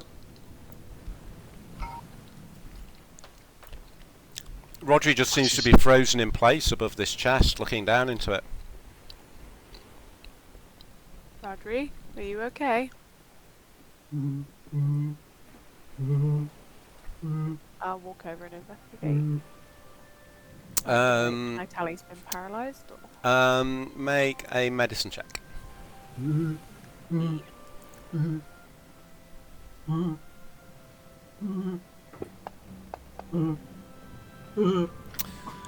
Okay, you can tell he appears to be healthy, but something has deeply shocked him, and he's just in a really deep state of shock. He's completely unresponsive. I don't know if you Rich, would cure wounds affect the paralysed thingy? Oh, what? Sorry. No, he needs to be restored for paralysis. Cure wounds won't do anything. Guys, I think Rodri's frozen. While I leave you dealing with the insane Rodri, we'll move to Atticus. What were you doing, Atticus? I kind of shake my head when that kid's crying and just wandered off to talk to the captain about Okay. kind of routes and distance and stuff like that. Oh, okay. All right. So you're just Could talking turn around nothing. and attack them. Okay. help heave the bodies over the side. Okay. I'm going to put the loot in the party sheet from the Alright. Alright. coracle. Oops.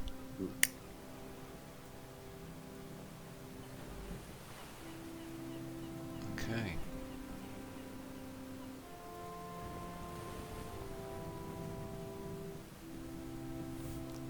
Okay. Rodri is still on deck, unresponsive. I'll try and make Rodri comfortable. He's paralysed. Give me a hand with him. He's only little. Just falls on me. The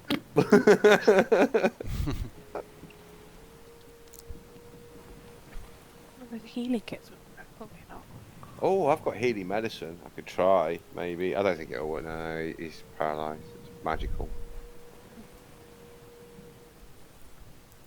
Okay, so We have a shaman on board or something. Shaman. Shaman. you don't have a shaman, you do have Chandri, the priestess of Foltest. Oh, yes. Chandri, come help him.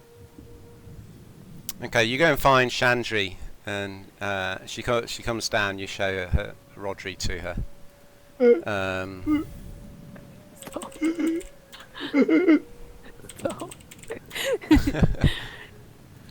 She sits down in front of him, looks into his eyes, moves her hand in front of his face.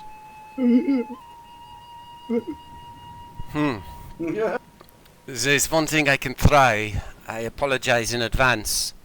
And she draws the sunblade. She takes Rodri's hand. She then slices across his palm, doing a point of damage.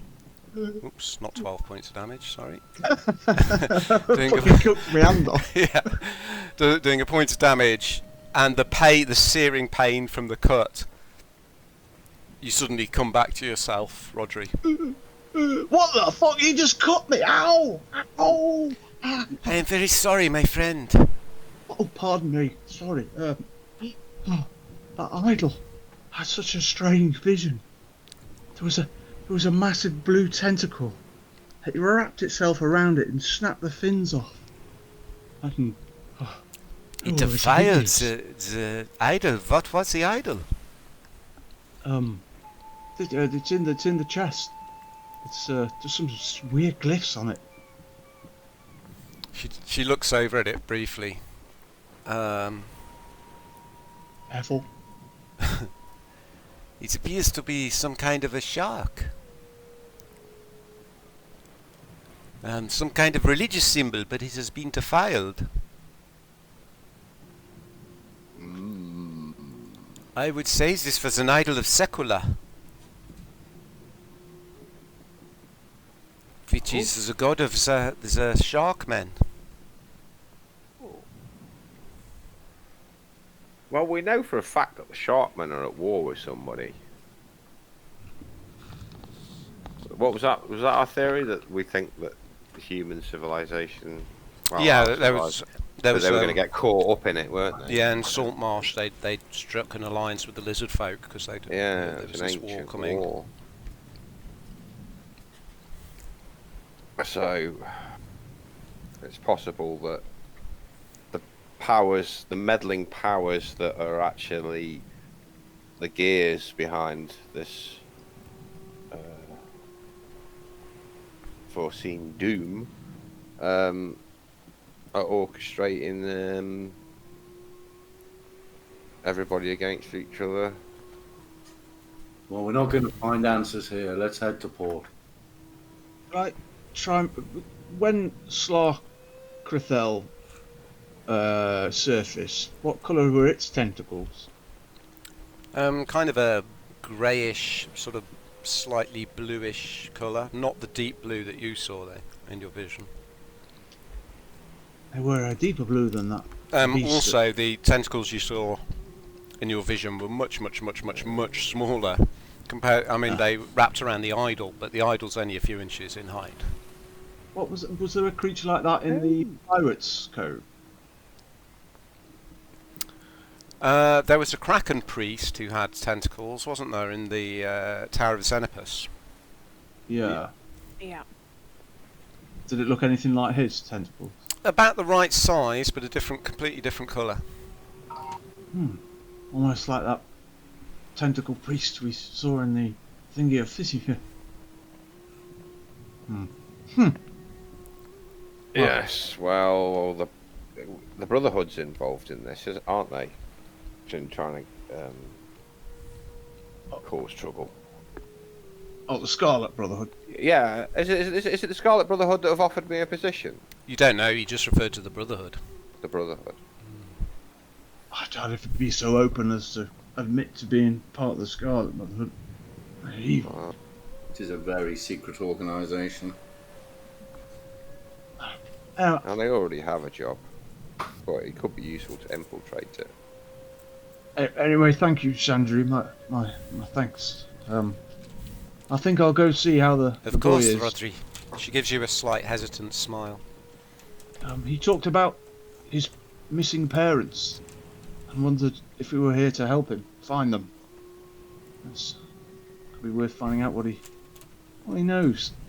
And how did he end up on that boat? Clamber back and head back to the galley. Okay. Is anybody else going with Rodri? Going to encourage the captain to set sail and... Yeah, the captain's already. You've set off. Yeah, you're heading. Right. The storm seems to have abated now, and the voyage limps on its way. Seem to be getting used to that. Atticus, you know the waters. You might know something about the waters around here. Might understand a bit about what the boy's talking about. It might be helpful if you, well, maybe you could ask him some questions about where he's been. Why? It's not going to change our location. We just head to Ambercove and dump him off there. He might give us some information about. Yeah, let's see what it's like when he comes. We've got a ways to go yet anyway, so the boy will come round and probably tell his story at some point. Oh dear. No point rushing it. I'll go see how he is anyway. Okay. Alright, so Rodri, you head down below deck, heading down to the galley. You find Byrne there, devouring a pot of stew, a half-eaten loaf of bread next to him, and a mug of water. How is it? Is it good? It's the best thing I've had for a long time. Oh, you're welcome to it. Thank you. No, that's all right. That's quite all right, friend. When you're ready, perhaps you could tell us how you ended up aboard that little boat. I'm not really sure. My ma and my pa are fisher folk. We live in Wolfhall. Anyway, there was rumours that some strange ship had crashed nearby. People had seen a great light streaking across the sky a few weeks ago. And, well, me and me pa and me ma, we went out to investigate, see if there was any salvage to be had. Oh. He seems to be having a bit of trouble clearly remembering. Take your time. We found the crashed ship on the shore not far from Wolfhall. It was like nothing I've ever seen. Strange it was, made of strange metal. And it was smoking. We started to have a look around, and then the sea devils came out of the water and attacked us. I saw one of them club my mother over the head and she fell to the sands. There was blood coming out of her ears. Oh, there. And then something struck me from behind, and the next thing I remember, I woke up tied up in that boat, and there was two big shark men with 4 arms each standing over me. And then one of them looked up and they dived overboard, and then the lightning and the rain started.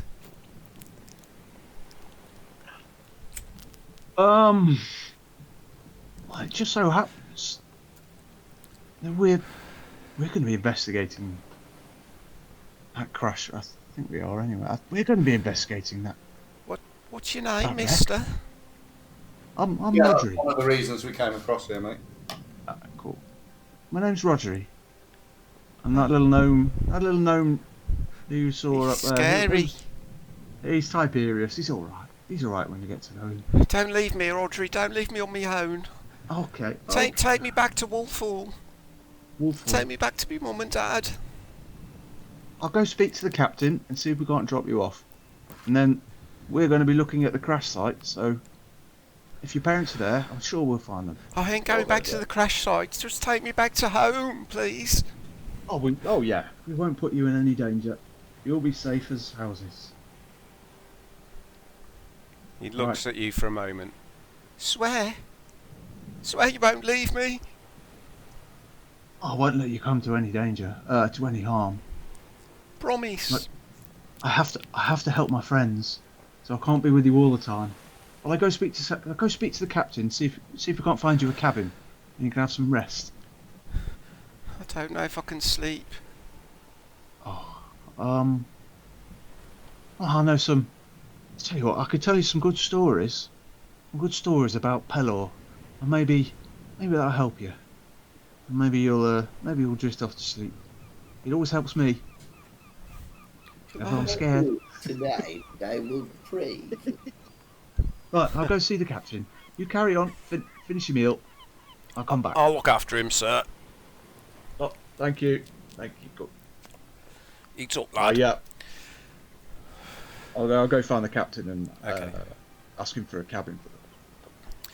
I'm afraid we do not have any spare cabins, sir, Mr. Millwith. I hate to say it. We can find room for him, but he won't be on his own. I don't think he should. Yeah, it's probably for the best. I don't think he should be on his own. Very scared little boy at the moment. Perhaps it's best that he's amongst the sailors. As long as people stop throwing heads at him, I think he'll be fine. He said he came from a place called Wolfhall. Is that anywhere near where we're going? Wolfhall, it is several days' travel from Ambercove, west along the coast. But it is on the Amber Coast, in the Amber Coast region. Well, perhaps we could find him a berth on a ship that's going to. Yeah. Wolfhall. I was going to say that. Paying passage. Game on. We'll see what we can do when we get to port. Yeah, he might need to stay there because his parents are missing. Well, I'll see if he's got some family elsewhere. Okay. Right. Thank you. Okay. Right, would anybody else like to do anything for the rest of the evening? We're not here, no, relax, get some food. Okay. You spend the rest of the day relaxing. Atticus, you wander around, double checking all the repairs are still holding up. A couple of the planks have come loose, and you order a few of the sailors to nail them up. And then you rest for the night.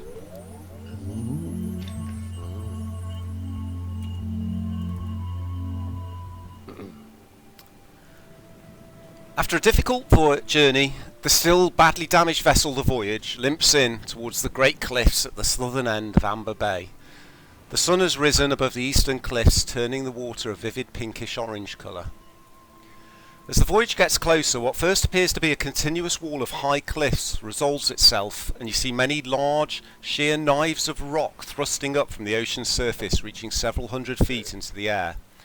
Gulls circle at the tops of the sea cliffs, whilst huge waves crash into their bases. At the far end of the westernmost cliffs stands a tall lighthouse. Captain Greysail talks to the crew, and the Voyage begins to head towards the lighthouse. As it rounds the tall sheer rock on which it stands, you find a large town nestled into a bay previously hidden from view by the cliffs. "Ambercove," Captain Greysail says with a smile on her face as she looks around at you. "Don't worry." The reassuring voice of Captain Greyscale calls out over the crashing waves. "The folk here are only half as violent as the ocean that surrounds them." She smiles. The Voyage pulls slowly into the harbour, piloting past fishing boats heading out into the morning light in Amber Bay beyond the safety of the sea cliffs.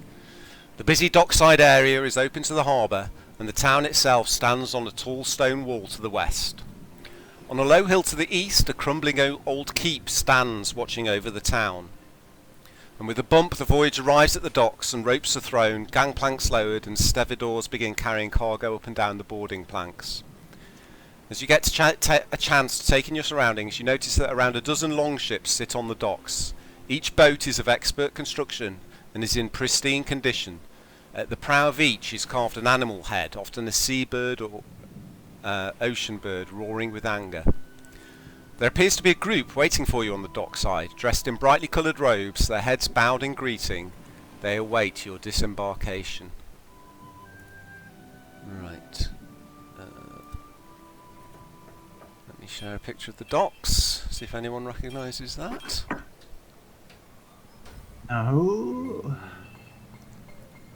And hopefully this is bloody going to work this time. But what's happening? Everything's frozen. Oh, sorry. Fantasy Grounds appears to be throwing a wobbly. Let's try again. There we go. Let me know if this comes through.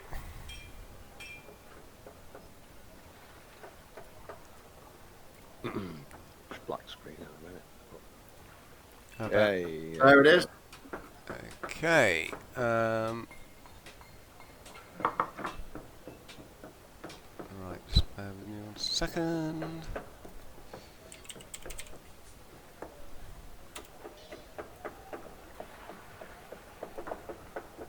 Okay. I'll put a green pin on the... Oh. There we go.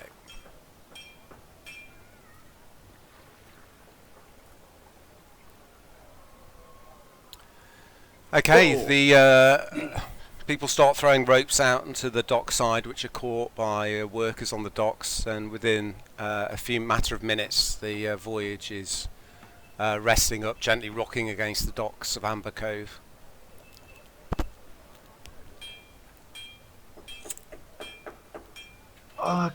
Captain. Sorry. What was the guy with the big axe? Store. Thor? Store. Store. Yeah. Thank you. My hearing. Sorry, interrupted you, Rodrigo. Captain, it's perhaps you could tell me, is a temple to, is it Procan? Procan's the god of sea, isn't it? Yes, correct. Yeah. Yes, there is a Procan Sanctuary is in town, by the Amber Market.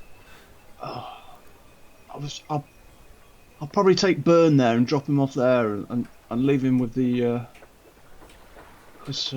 I'll leave him with the temple there, because they should find something for the boy to do until we probably bring back word of his parents. As you think best. Yeah. The voyage will wait here and take repairs, and we will await you for your return to Keymouth. Thank you, Captain. It has been an interesting voyage sailing with you. Yeah, Thank you for saving my ship. You're welcome, Captain. Stroll off down the docks. Okay, Oh, yes, no, you... sorry, I was going to speak to Store. Yep. Okay, Store's getting a few packs together on the deck.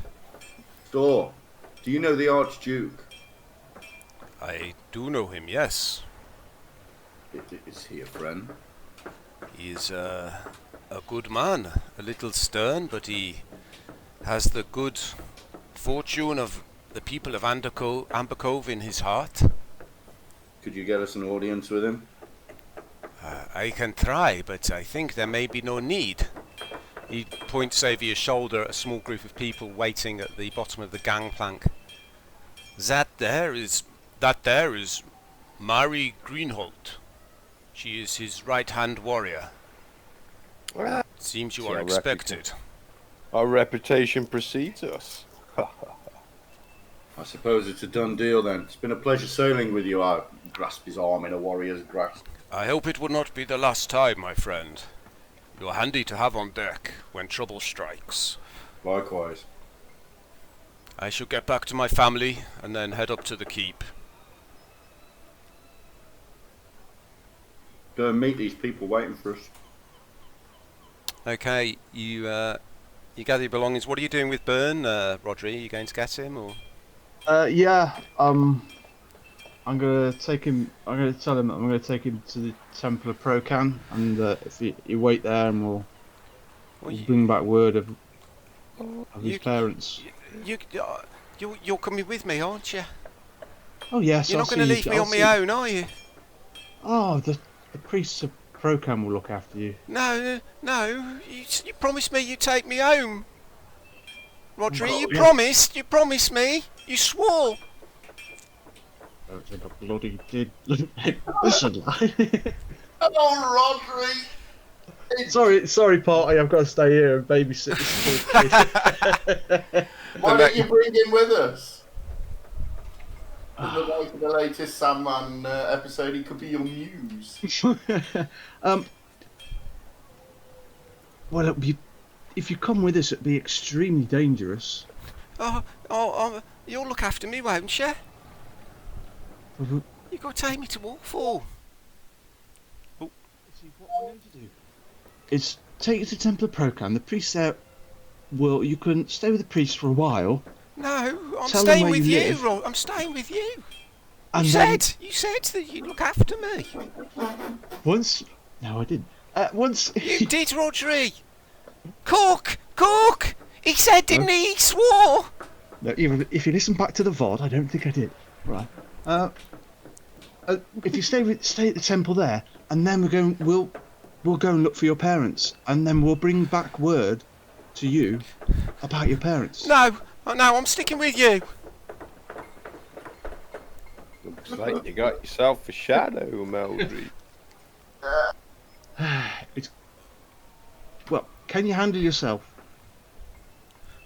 Can you make yourself useful? Handle I yourself. suppose so. Do you know how to tie knots?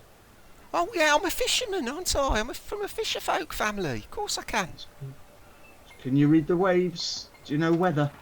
Yeah, good enough round the coast. No way. Okay, I'll speak to our captain and. No way.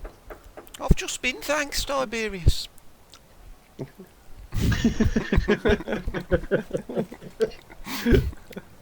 All right.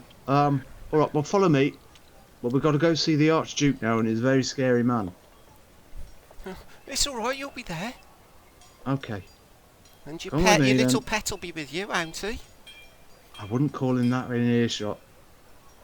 He likes chewing, gnawing on bones, so I wouldn't say anything like that around him. Oh, all right. Follow me.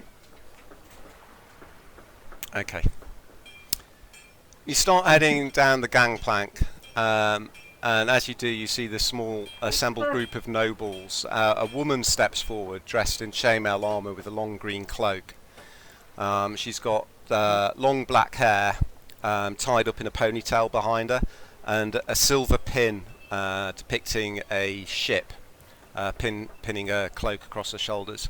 She bows as you approach. Welcome to Ambercove. The Archduke is eagerly awaiting your arrival. You must all be tired and hungry from your journey. We've booked you all rooms in the Dragon Turtle Inn.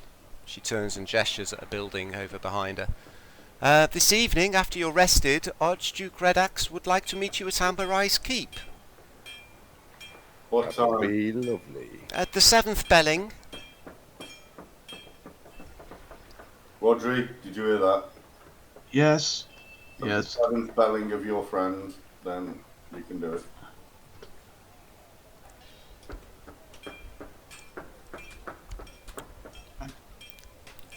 I trust I will see you all then. And she bows. Indeed you will. Starts to walk off. Not that. Until later. I'll Gator. Right then, where's this Dragon Turtle Inn? Suppose we go and book ourselves in. A couple of the sailors point you over towards a building at the back of the dock area. Head over there. Okay.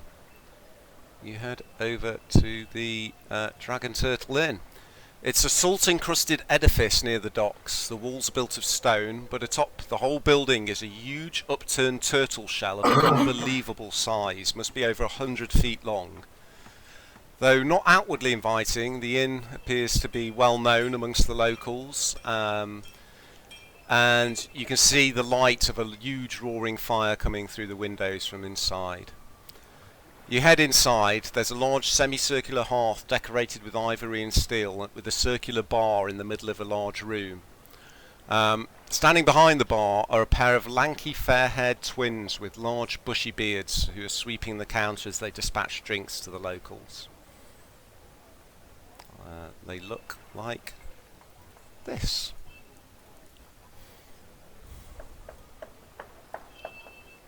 Turn half and lead. Are they actually conjoined twins? They're not conjoined, no. No. But they do look very much alike. That'd be quite cool. One of them's got a broken tooth, so that's how you tell them apart. They've got different beard bands as well. Does that spot the difference? And one of them's got a scar above his eye. Go over to him. Okay, you head over to the bar. It's quite busy in here, despite it being mid-morning. Eventually one of them comes over to you. Hello? We've been told we have rooms put aside for us. What's your name, please? Commander Baron. Baron, he pulls a dusty book up onto the desk and leaves through it. Would that be Atticus, Baron? Aye. Aye, we have room for you and for 3 others, is that right? Yes, that's right. His brother comes over. Ah, you're the party we were expecting, are you? Seems everybody knows about our arrival. Oh, I wouldn't say that, but a representative of the Archduke came down and we like to do our bit for the town. Very well, but if you could keep our presence here on the down low. Aye, of Then course. we No much one appreciate will it. be aware that you're here whatsoever. And as he says that, there's a chuckle from behind you, and you hear a familiar voice, Tiberius. Yes, I fucking live and breathe, you worm-ridden sod, Tiberius Grey Wolf. You turn round, and you see a dwarf standing there, with a stern and serious look on his face, pale green eyes piercing out from beneath a bald head that is covered with tribal tattoo designs. His beard is long and fiery red in colour, and banded with 6 large cold iron bands. His armour is plain steel apart from a large red gem that's set into each shoulder and glows with an unearthly light, and he's carrying a large warhammer. You immediately recognise him as Malk Woodstone, a fellow blood hunter. Malkstone, you old dog. That's what he looks like. Ooh.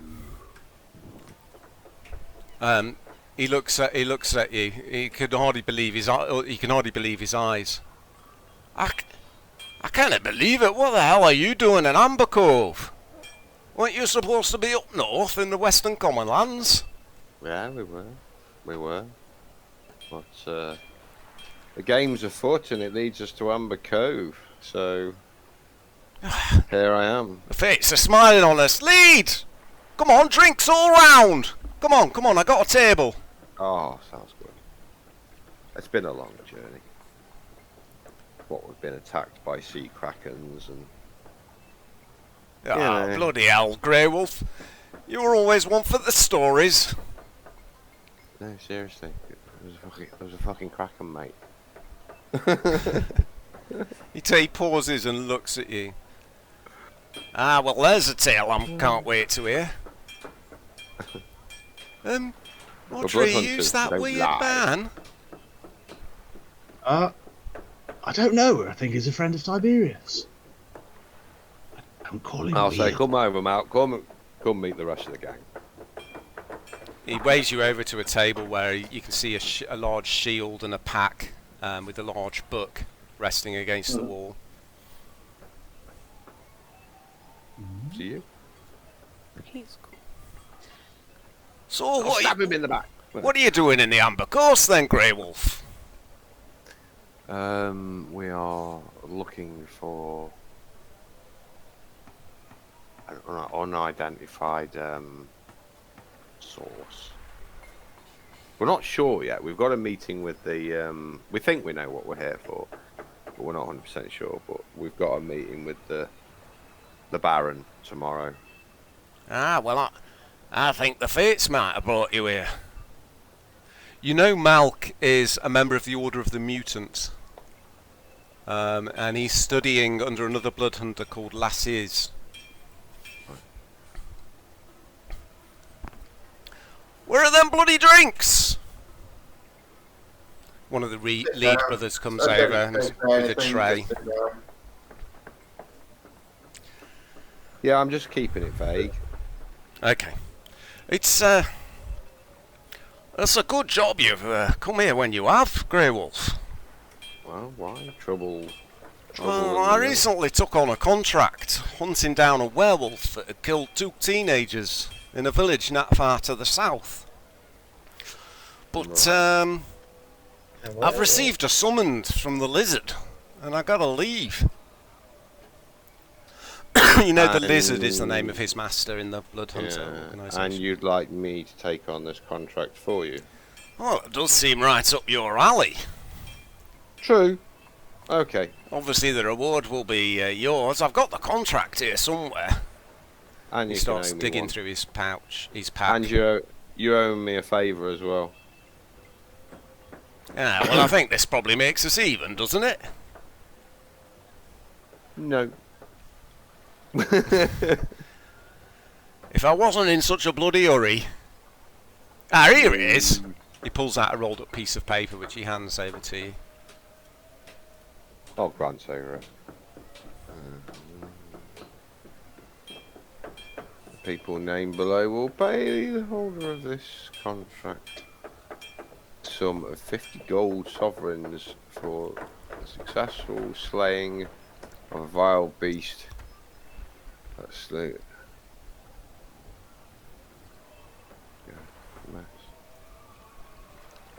Delivery of the beast's head. Of his, I can't read that. Evidence of its demise is required for payment. I can zoom in.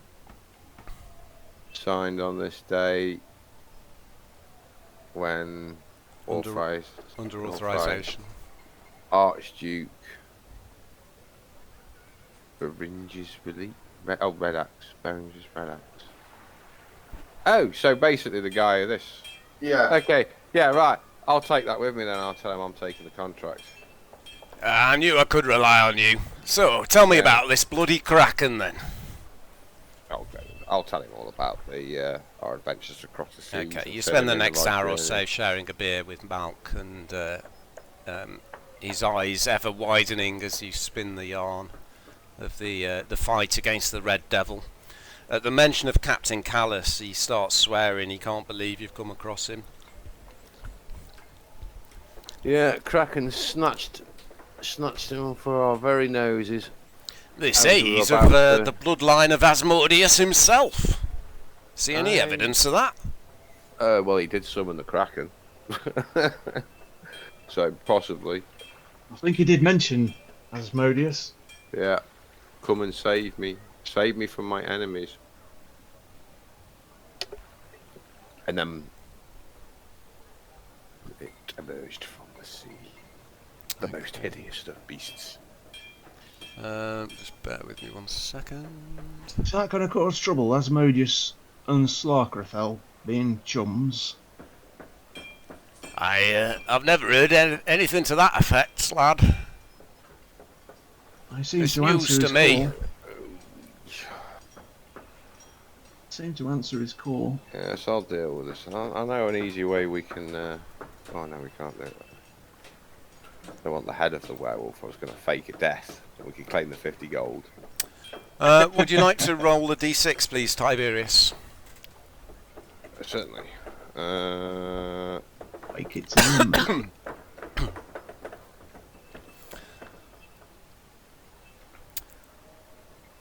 Okay, as you're talking to Malk, he lets drop a rumour of the town of Ambercove. Normally, the centre of town of Ambercove is normally well served by the guard, who are excellent at keeping the rabble out. But there's an inn there called the Faint Triton that just spoils it. Apparently, the guard have tried everything to close the inn down, made petitions to the Archduke, but it believes that whoever runs the Faint Triton has high up connections. I like it. Criminal underworld. Right. In the centre.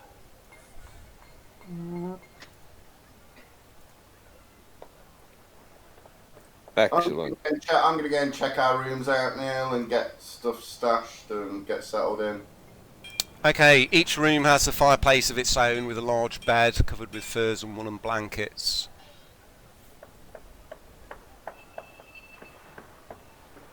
You see Captain Grace wanders into the inn at some point as well. Chats to the Lead brothers and also heads upstairs. It's about midday by the time you finish chatting with Malk. What time's it? The 7th hour tonight. Yeah. So you got some time to do whatever you wish. Wander around the town if we can. Are the gates open? Because I noticed the dock bits outside the wall. It is, yeah. Yeah, the gates are open. You can wander up into the town. Have a wander in, just go and check out that square. Okay. Is anyone going with you? Yeah, I'll go with you. I'll take the lad with me. Well, he probably just attached to me like a limpet. Kat and Tiberius, what are you doing? Go too. Well, I haven't got anything to do, so I'll go. Yeah, till I can speak to the Baron and tell him I'm taking the contract. Okay. Is there any more information about the contract? I suppose the Baron would tell me where to go. Malk can tell you that the killings happened in the village of Ested, which is half a day's travel to the south of Ambercove. Ested.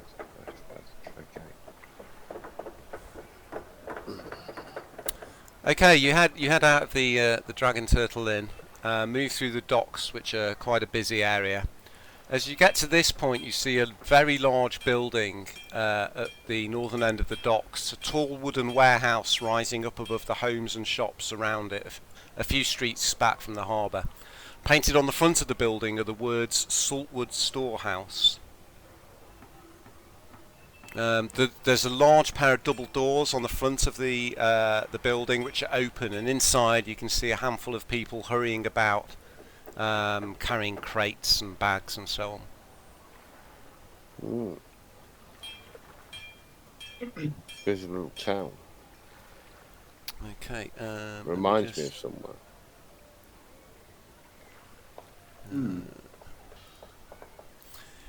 You head up a slope under the walls of Ambercove.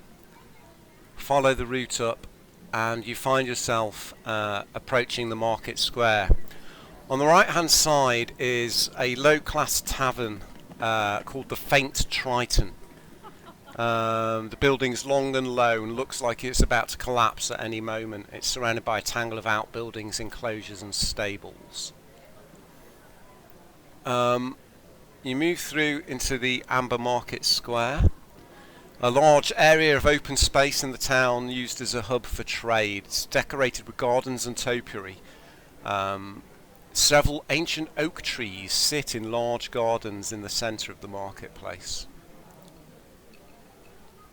That fake Triton, or whatever it's called, wasn't that the place that they said causes trouble? Yes, it was. Let's go and have a drink. Alright, we can go and check it out. Okay.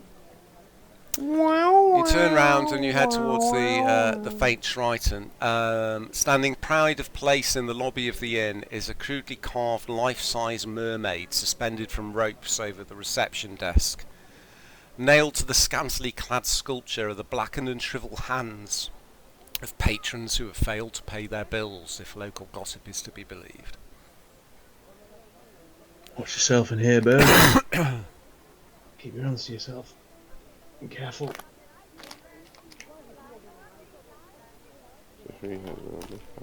Go over and order a drink.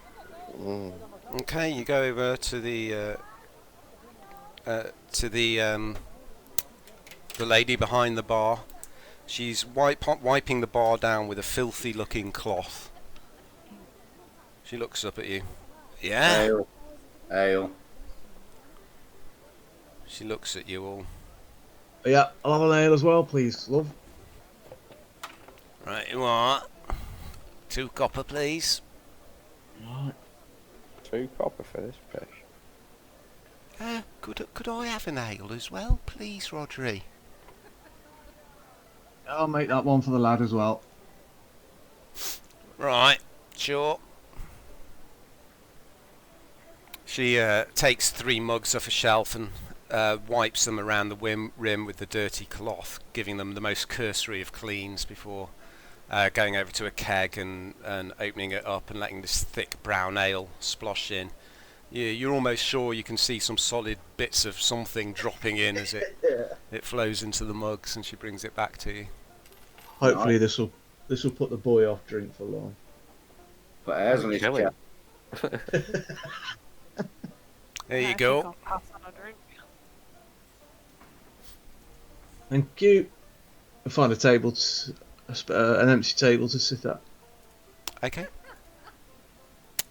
And Okay. take in the local gossip. And Can you Drink, roll not a really gonna d4 touch it. for me, please? Somebody. Hello.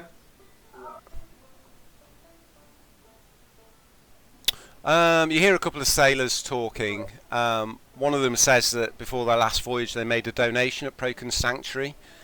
It was expensive and the Storm Priestess's prediction was cryptic, but they managed to avoid pirates and a storm on the next journey. It more than paid for the huge summit cost. Oh. Alright.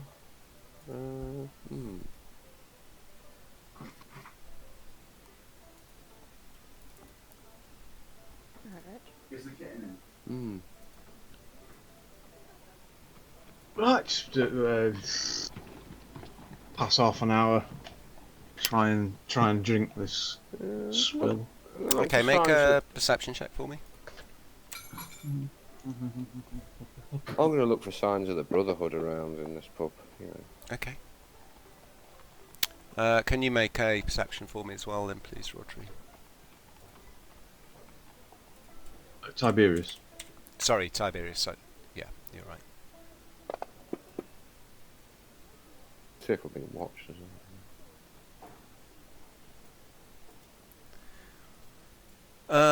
Okay, Rodri, you, as you're listening out for the gossip and so on, you hear a couple sat at a desk next to you and they're whispering to each other in quite low whispers.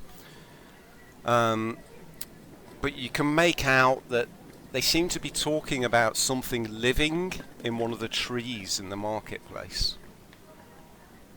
Some strange being. Tiberius, you don't see any strange signs or of the Brotherhood or anything else.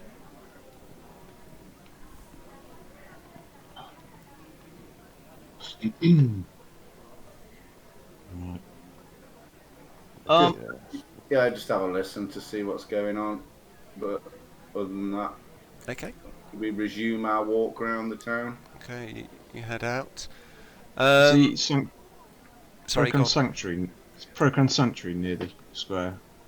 Yes, it is, and I'll show you where if I can move the right thing. So yes, as you get to the square, you see this building here to the south. A large stone temple. Merchants and ship captains queuing up to go inside.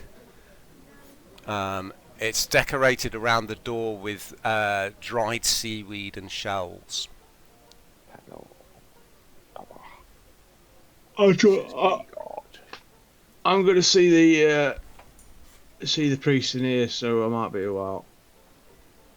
You ain't gonna leave me there, are you, Rodri? No, I'm just gonna. There he is. He better not, he promised. The priests are going to touch you. Yeah. Very dark. You have such a dim view of holy men. Oh, I'm just going to make a donation and inquire about if they could get word to his the young lad's village. That's all.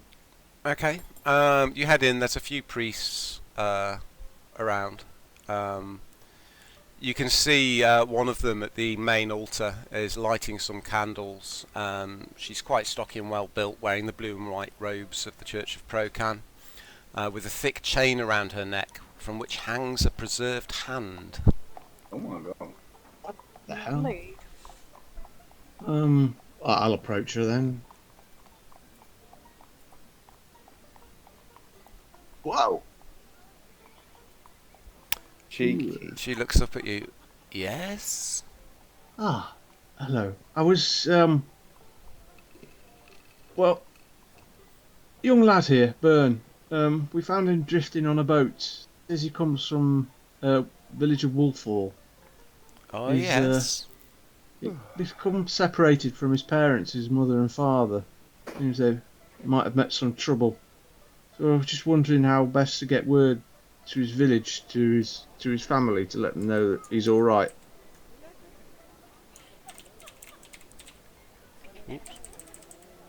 I do not know that I can help with that, though. If you would care to make a donation to the temple, then I will cast an augury for you. Oh, of course. Would a gold be enough?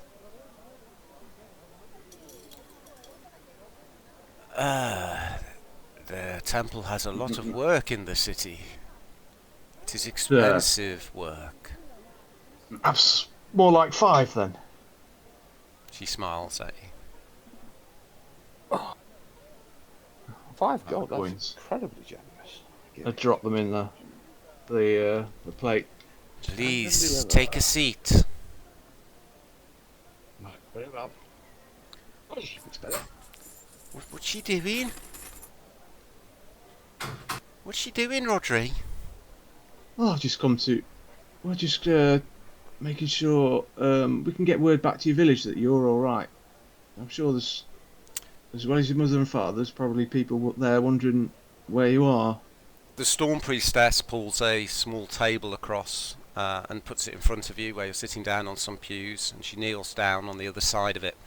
She bows her head and lifts the preserved hand off her head and places it in the middle of the table and bows her head over it. Suddenly, her eyes go black, and the hand on the table in front of you, the fingers start to curl upwards. Ew. She looks up at you and she stares directly into your eyes, Rodri.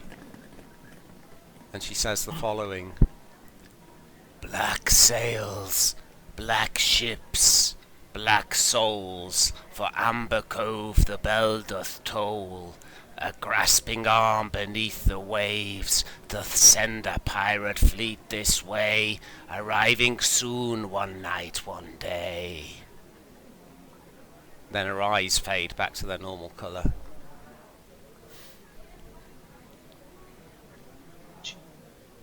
What was that? What was that? I want to go, Rodri. I don't want to stay here.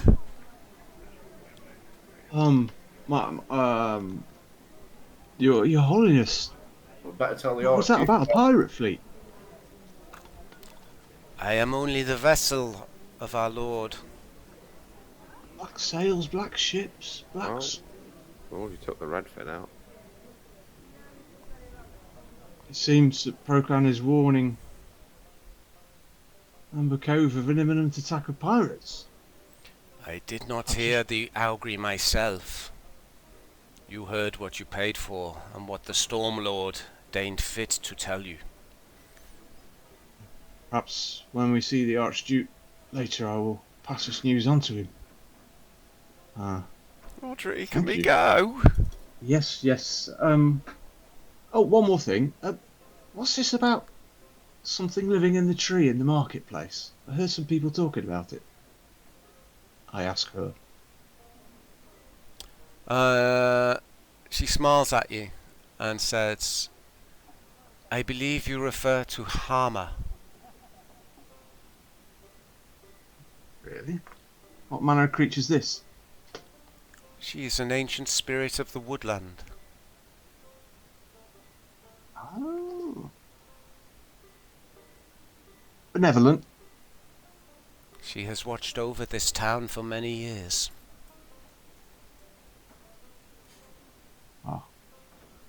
Oh. I'll stay out of the way then. Thank you.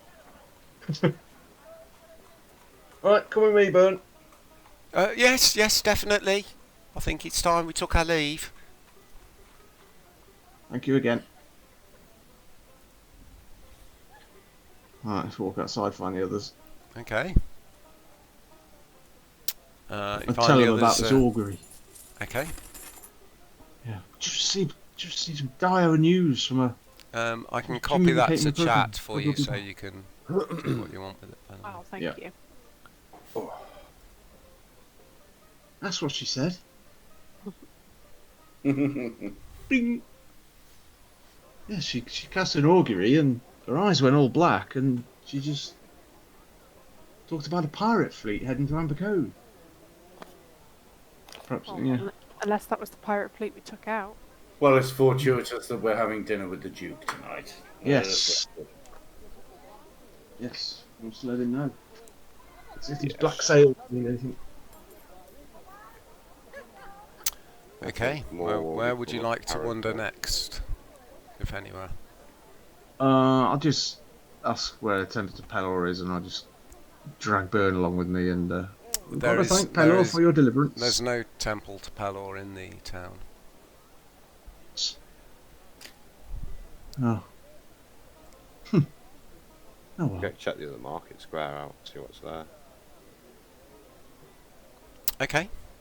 Sorry, I'm just making notes. Alright, you take some directions. You have to head round to the southwest to get up to the other market square. You have to go around here because there's a large cliff on the west side of the town. You have to make your way around.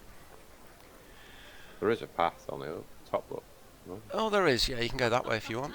Oh, I just did that. Oh, yeah. I thought that'd be quicker. I did that last Yeah, time. you're probably right. Okay, you head up. Yeah, there is another market going on there. It's much smaller, and the clientele seems much more upmarket. It seems to be selling a lot of exotic fruits and vegetables. I will go and buy myself an exotic fruit and consume it. Okay. The last time you started consuming. It'll cost you. You can go and buy an ack fruit. That will cost you 3 copper.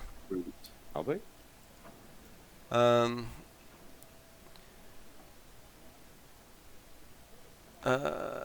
So yeah, you take an ack fruit. It's a very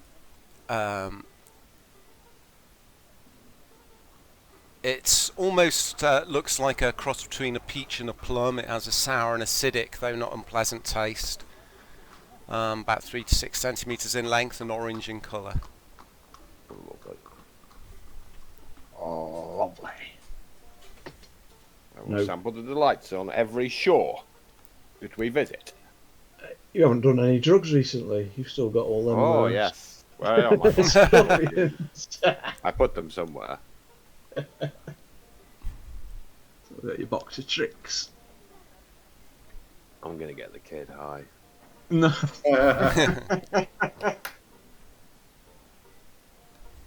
I think 1 night, 1 day could mean that it's like 1 day away, as in it's like 1 more night and 1 more day. Ship's coming. Oh shit. Could be. That's a good point. Right. Very soon. Oh, good. Yeah. It's a grasping arm beneath the waves. That's the Kraken. Uh, Oh dear. Well, would it appear that the Kraken is within alliance with the pirates? That may have yes. been obvious. I don't know. Well, yeah, because it's the Kraken that's going to send a pirate ship. Oh, what was his name? Yeah, well, the Kraken came to save the pirate captain of the infamous Red Finn, so Yeah, I know. I'm assuming that the pirates are in And they're the one that's been smuggling all that shit as well into Salt Cove. Yeah.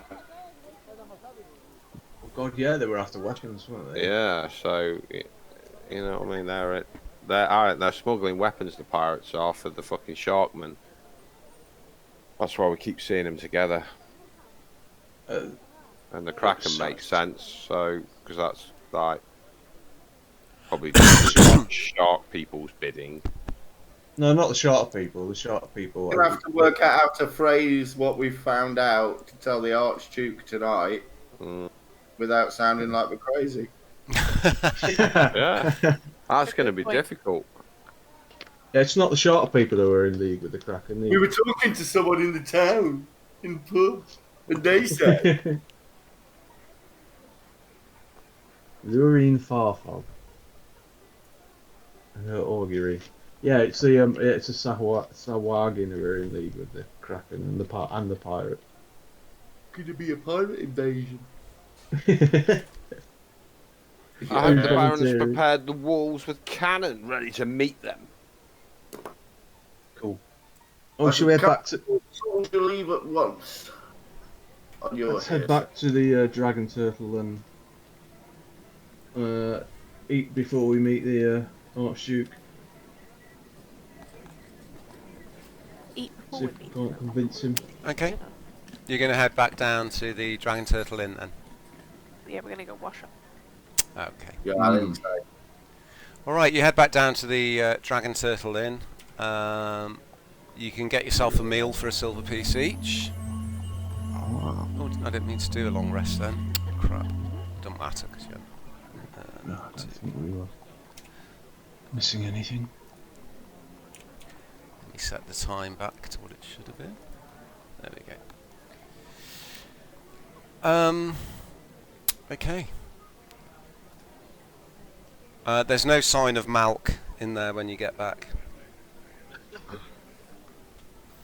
Right, well let's eat and then wait till... Oh no, we're eating at the Barons, aren't we? So I'm going to go and have a shave. Yeah, I think go and freshen up, tidy up, have a shave, have a wash.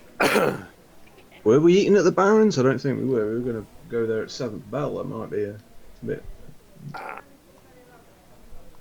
Alright, we were going to go there at the 7th bell. Okay. Yeah.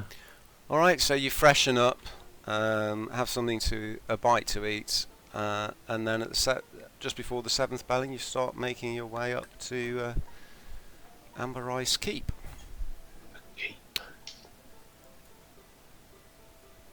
You head back into the town, around the edge, all the way around here, and across a long bridge which leads out, a long stone bridge which leads out over a deep cove cut between the cliffs.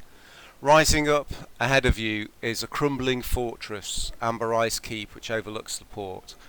Although it's been beaten by wind and wave, the keep is still an imposing building, its high towers searching the ocean for any who would dare challenge it. In the far distance behind the keep you see a single large tower, a spiralling blue and red tower 4 stories tall, looking somewhat like a lighthouse, overlooking the town of Ambercove. I'll just show you on the map. I'll move. That's that tower there. Yep, yep. Okay. Cool, cool. As you get closer to the keep, you begin to realise that the fort has taken serious damage over the years. Some wings are almost entirely collapsed and the seaward wall has fallen away over the 100-foot cliffs. There are guards waiting outside. They see you approaching, one of them disappears inside, and shortly after Mary Greenholt, the red-cloaked woman, comes out and bows to you. Ah, you're here just on time. Please, follow me. She escorts you through the ruins of an outer fortress before reaching the relatively undamaged central keep. A huge pair of iron-banded doors swing open before you, revealing an immense feast hall lit by flaming braziers. At the head of the hall is Archduke Berenger Redax, a man as weather-beaten as his castle. He rises from his throne, throwing his arms out wide. Welcome to Ambercove Keep, the Warden of the Waves, ancestral home of House Redax. And he sits back down on his tall throne.